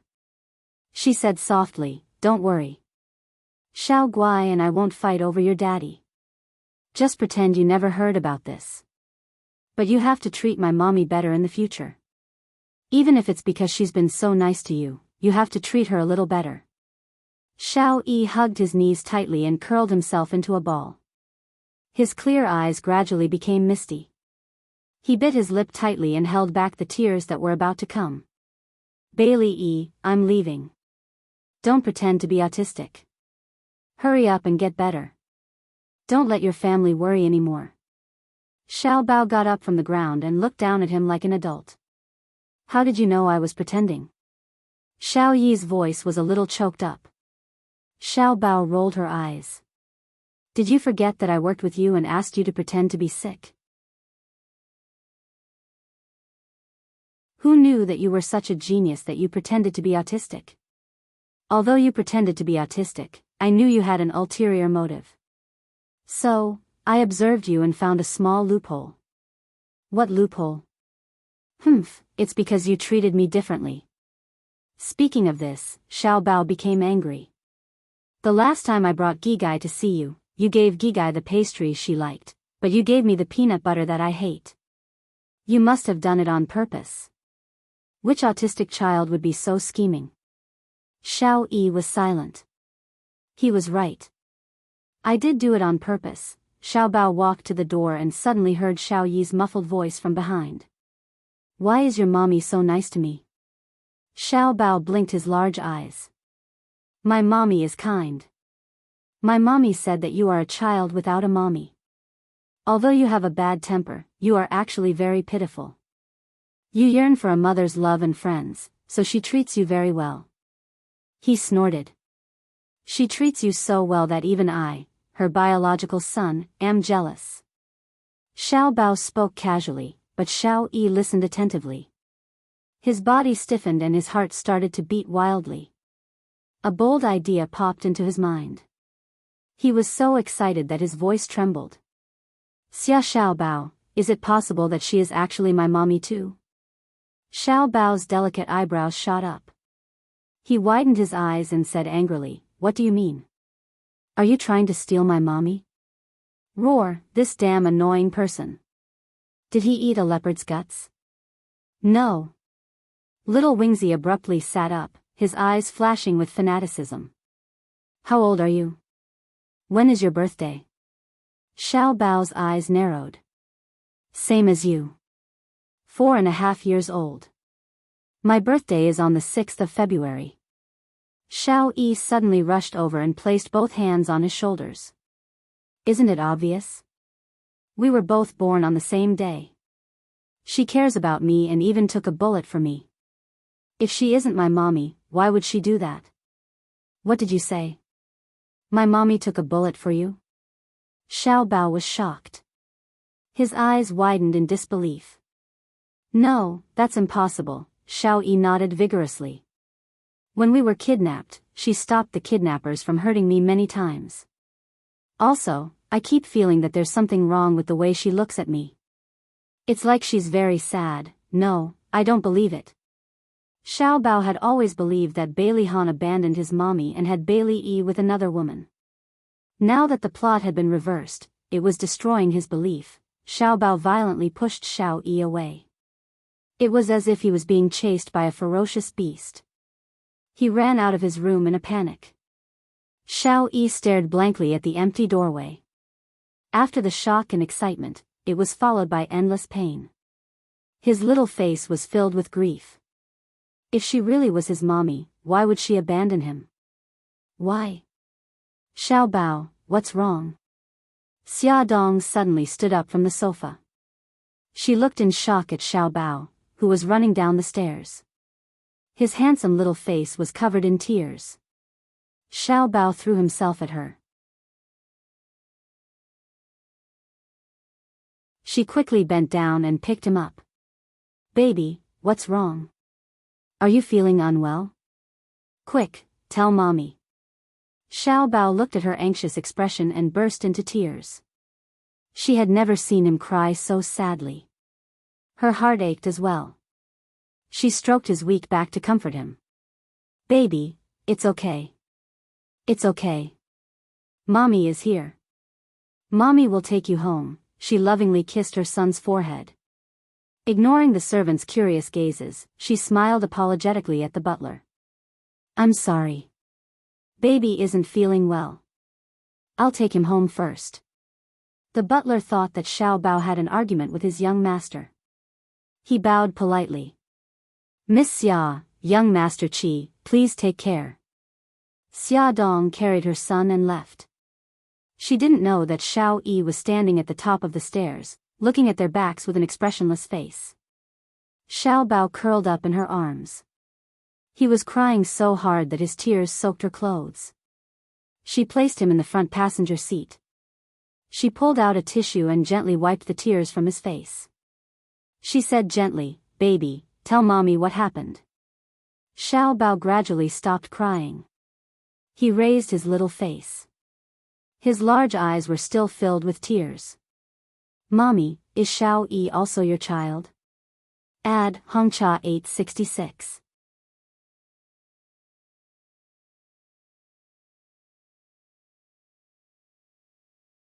Chapter 155. Xiao Bao gradually stopped sobbing. He lifted his little face, and his big eyes were still filled with tears. Mommy, is Xiao Yi your child too? Xia Dong's breathing instantly stopped. Her beautiful eyes were instantly filled with shock. She fiercely pinched her palm before she found her voice again. Xiao Bao, why would you have such a strange thought? Then why did you take the bullet for him? Xiao Bao's face was filled with grief and indignation. Xia Dong pursed her lips and tried to calm herself down. He's a child, and mommy is an adult. It's normal for adults to protect children. Is that really the case? His dark eyes stared straight at her as if he wanted to look into the depths of her heart. Of course. Why would mommy lie to you? Xia Dong laughed dryly and patted his head. Don't let your imagination run wild. Let's go home. She started the car and looked straight ahead. She focused on driving as if nothing had happened. Xiao Bao's heart was filled with suspicion. He was not a 3-year-old child who could be fooled so easily. He had caught his mommy's flash of panic just now. He would definitely find out the truth. It was midsummer, and the weather could change at any moment. It was a poisonous day when they left the old Bailey mansion. They had just reached the foot of the mountain when it suddenly started raining heavily. The rain splashed against the car window. Xia Dong slowed down the car and glanced sideways at Xiao Bao, who was staring out the window in a daze. Baby, did Xiao Yi speak today? Xiao Bao had already begun to suspect that his mommy was also Bailey Yi's mommy. When he heard that she was concerned about him, the suspicion in his heart intensified. He was very upset and said angrily, she did. It's a good thing that she spoke. Xia Dong smiled, but then she thought about how Xiao Bao ran down the stairs crying. Could it be that even Xiao Yi knew? Worry surfaced in her heart again. Her phone suddenly rang. It was a call from Mika Keto. Hello, Brother Shen. Mika Keto stood in front of the floor-to-ceiling window in the office and looked at the pouring rain outside. Her expression was a little heavy. Are you home now? It's raining heavily outside. Not yet. We just reached the foot of the mountain in the villa area. Brother Shen, is something the matter? Xia Dong noticed that his tone was a little heavy. Mika Keto rubbed her eyebrows. Something happened in Japan. I need to go back to deal with it. Xia Dong frowned. What's going on? Is it serious? Sumiyoshi Kai and Inagawa Kai have recently stolen a lot of Yamaguchi Gumi's business. I heard that Inagawa Kai has also smuggled a large number of drugs from Vietnam. They want to invade Yamaguchi Gumi's sphere of influence. The Sumiyoshi Kai and the Inagawa Kai were the two major Japanese gangs, second only to the Yamaguchi Gumi. The three gangs were harmonious on the surface, but in fact, there were undercurrents and constant struggles. They must have known that the leader of Yamaguchi Gumi was not in the Japanese headquarters, so they took the opportunity to seize territory. Mika Keto felt that drugs were too harmful, so she hated them very much. In her sphere of influence, the sale of drugs was prohibited. Mika Keto was aiming at this fat piece of meat and wanted to introduce drugs to her. Xia Dong quickly understood the seriousness of the matter and said, Brother Shen, have you booked the plane tickets? When do you plan to go back? I'll rush back tonight. I'll ask Lu Xing to stay and protect you. Mika Keto had already asked Jiang Dao to pack his luggage and leave it in the office. After he settled the company's matters, he would take a plane back to Japan. Okay, Brother Shen. You have to take care of yourself. Don't let yourself get hurt, okay? Mika Keto smiled, and her eyes were filled with tenderness. I know. You have to take care of yourself too. Take good care of the children and wait for me to come back. I know. Xia Dong listened to him say a few more words and handed the earpiece to Xiao Bao. Baby, Uncle Shen has something to say to you. Uncle Shen, are you going back to Japan? Xiao Bao put on the earpiece, puffed up his cheeks, and said, when will you come back? Half a month at least, and a month at most. I'll be back as soon as possible. Mika Keto said softly, Xiao Bao, you're already a man. You have to listen to mommy and take good care of Gigai, okay? Okay, I know. I'll also look after mom and not let her run around, lest she gets into trouble again. His voice was young, but his expression was serious. He looked like a little old man. The corners of Beitang Shen's lips curled up. He was half joking and half serious. If other men approach her, remember to chase them away. Xiao Bao nodded seriously. Yes, that's right. Before Mika Keto left, she had already arranged everything. She was worried that Xia Dong would tire herself out, so she specially hired a nanny. In addition to Lu Xing, who was ordered to protect her, there was also a female bodyguard named Suzaku who rushed over from Japan to protect them. Suzaku arrived in China the next morning. She was very beautiful, charming, and gorgeous, but it was a pity that she had a cold expression on her face, as if someone owed her a lot of money. Xia Dong joked in Japanese, Suzaku, I just found out that Yamaguchi Gumi has such a beautiful bodyguard like you. Suzaku replied in Chinese, strictly speaking, I'm not a member of Yamaguchi Gumi. I just signed an agreement with Mika Keto and worked for him. Oh, I see. Xia Dong nodded in understanding. Suddenly, her eyes narrowed. You're from China? Yes. Suzaku was a woman of few words. Miss Xia, if there's nothing else, I'll go out first. Okay, thank you for your hard work. I'll prepare a room for you. Xia Dong lived in a 3-bedroom apartment. She planned to let Xiao Guai sleep with her and leave Xiao Guai's room for Suzaku. As for Lu Xing, she would let him do whatever he wanted after work. Xia Dong had been unkind for a long time. No, I have a house in a city. Suzaku had a villa in a city before she was sent to Japan by Mika Keto. It was obvious that being a killer was a high-risk, high-income profession. The rain didn't stop until evening. Bailey Han drove back to the old house. Immediately, a servant was waiting for him at the gate with an umbrella. As soon as he opened the car door, the servant held the umbrella and said with a smile, Young master, you're finally back. Little master is speaking. A look of surprise flashed across Bailey Han's eyes. He quickened his pace and walked to the living room. As soon as he reached the door of the living room, he heard the old lady's laughter and Xiao Yi's clear and tender voice. He seemed to be telling a joke, which made the old lady laugh. Bailey Xiong and Bai Jinxiu were also sitting in the living room with smiles on their faces. The servant took off his wet coat and hung it on the floor hanger. Bai Jinxiu smiled and said, Han, you're back at the right time. Come and listen to Xiao Yi's joke. It made the old lady very happy. That's right. Come and listen too. The old lady wiped the tears from the corners of her eyes. No one could tell if they were tears of laughter or tears of joy. Daddy, you're back. Xiao Yi stood up from the sofa and greeted him Gigai. Bailey Han patted his head, picked him up, and put him on his lap. What joke is Xiao Yi telling? Tell it to Daddy too. Okay. His beautiful eyes curved. But Daddy, I have a condition. If I can make you laugh, you have to promise me one thing. You've learned to negotiate with Daddy? Bailey Han's eyes were smiling. His cold and handsome face seemed to soften a lot. He ruffled his hair. Let's hear it. He pursed his lips, and his dark eyes were filled with anticipation. Daddy, I want to thank Chief Editor Xia in person. I know that she took good care of me when I was sick. The old lady's expression changed. She wanted to say something, but in the end, she held back. Bailey Xiong and his wife's expressions were also a little ugly. Bailey Han's lips curved. You should thank her, but I can only make a decision after I hear your joke. Little Wingsy's eyebrows also curved as he began to tell a lively joke.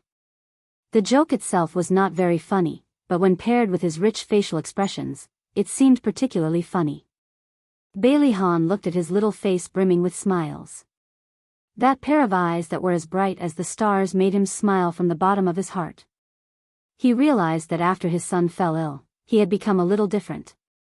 His expression had become richer, and he smiled more often. He enjoyed the change in his son. Before going to bed, Bailey Han went to Xiao Yi's room. He was already asleep. His small body lay on the bed and only took up a small space.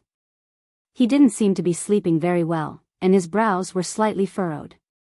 Bailey Han reached out and smoothed out the wrinkles between his brows. He gently stroked his cheek. Just as he retracted his hand and stood up, he suddenly heard Xiao Yi's sleep-talking voice. Mommy, don't go, don't abandon me. Bailey Han's breath stopped. When he came out of his son's room, he was in a terrible mood. He remembered that 4.5 years ago, the old madam had brought little Wingsy to him and told him that he had a child with a woman. At that time, he had been shocked and at a loss. He tried hard to recall what the woman who had given birth to his child looked like, but he could not recall. When Xiao Yi was 2 years old, he asked him where his mommy was. He couldn't answer, so he could only tell Xiao Yi the answer that the old lady told him. He said that his mommy was already dead. Xiao Yi didn't believe him. He said that his mommy wasn't dead. She just went somewhere far away. He even cried and asked him for his mommy. He was so angry that he hit Xiao Yi for the first time. Bailey Han didn't expect that Xiao Yi still didn't want to believe that his mommy was already dead. Sitting on the deck chair on the balcony, he was exposed to the night sky that had been washed by the rain. The cool air seeped into his heart, and his irritated mood gradually calmed down. However, he couldn't help but think of someone. His finger repeatedly scrolled through the contact list on his phone. He was hesitant. What was she doing at this time? Was she with Mika Keto? Bailey Han rubbed his brows. He persuaded himself that he called her for business. He just wanted to tell her that Xiao Yi wanted to see her. Hello, Bailey Han. Her voice was very soft and comfortable to listen to. Ad, Shinwoo 799. You're tuning into the A Romantic Tales YouTube channel. Don't forget to subscribe and join us on this journey to catch the most captivating stories.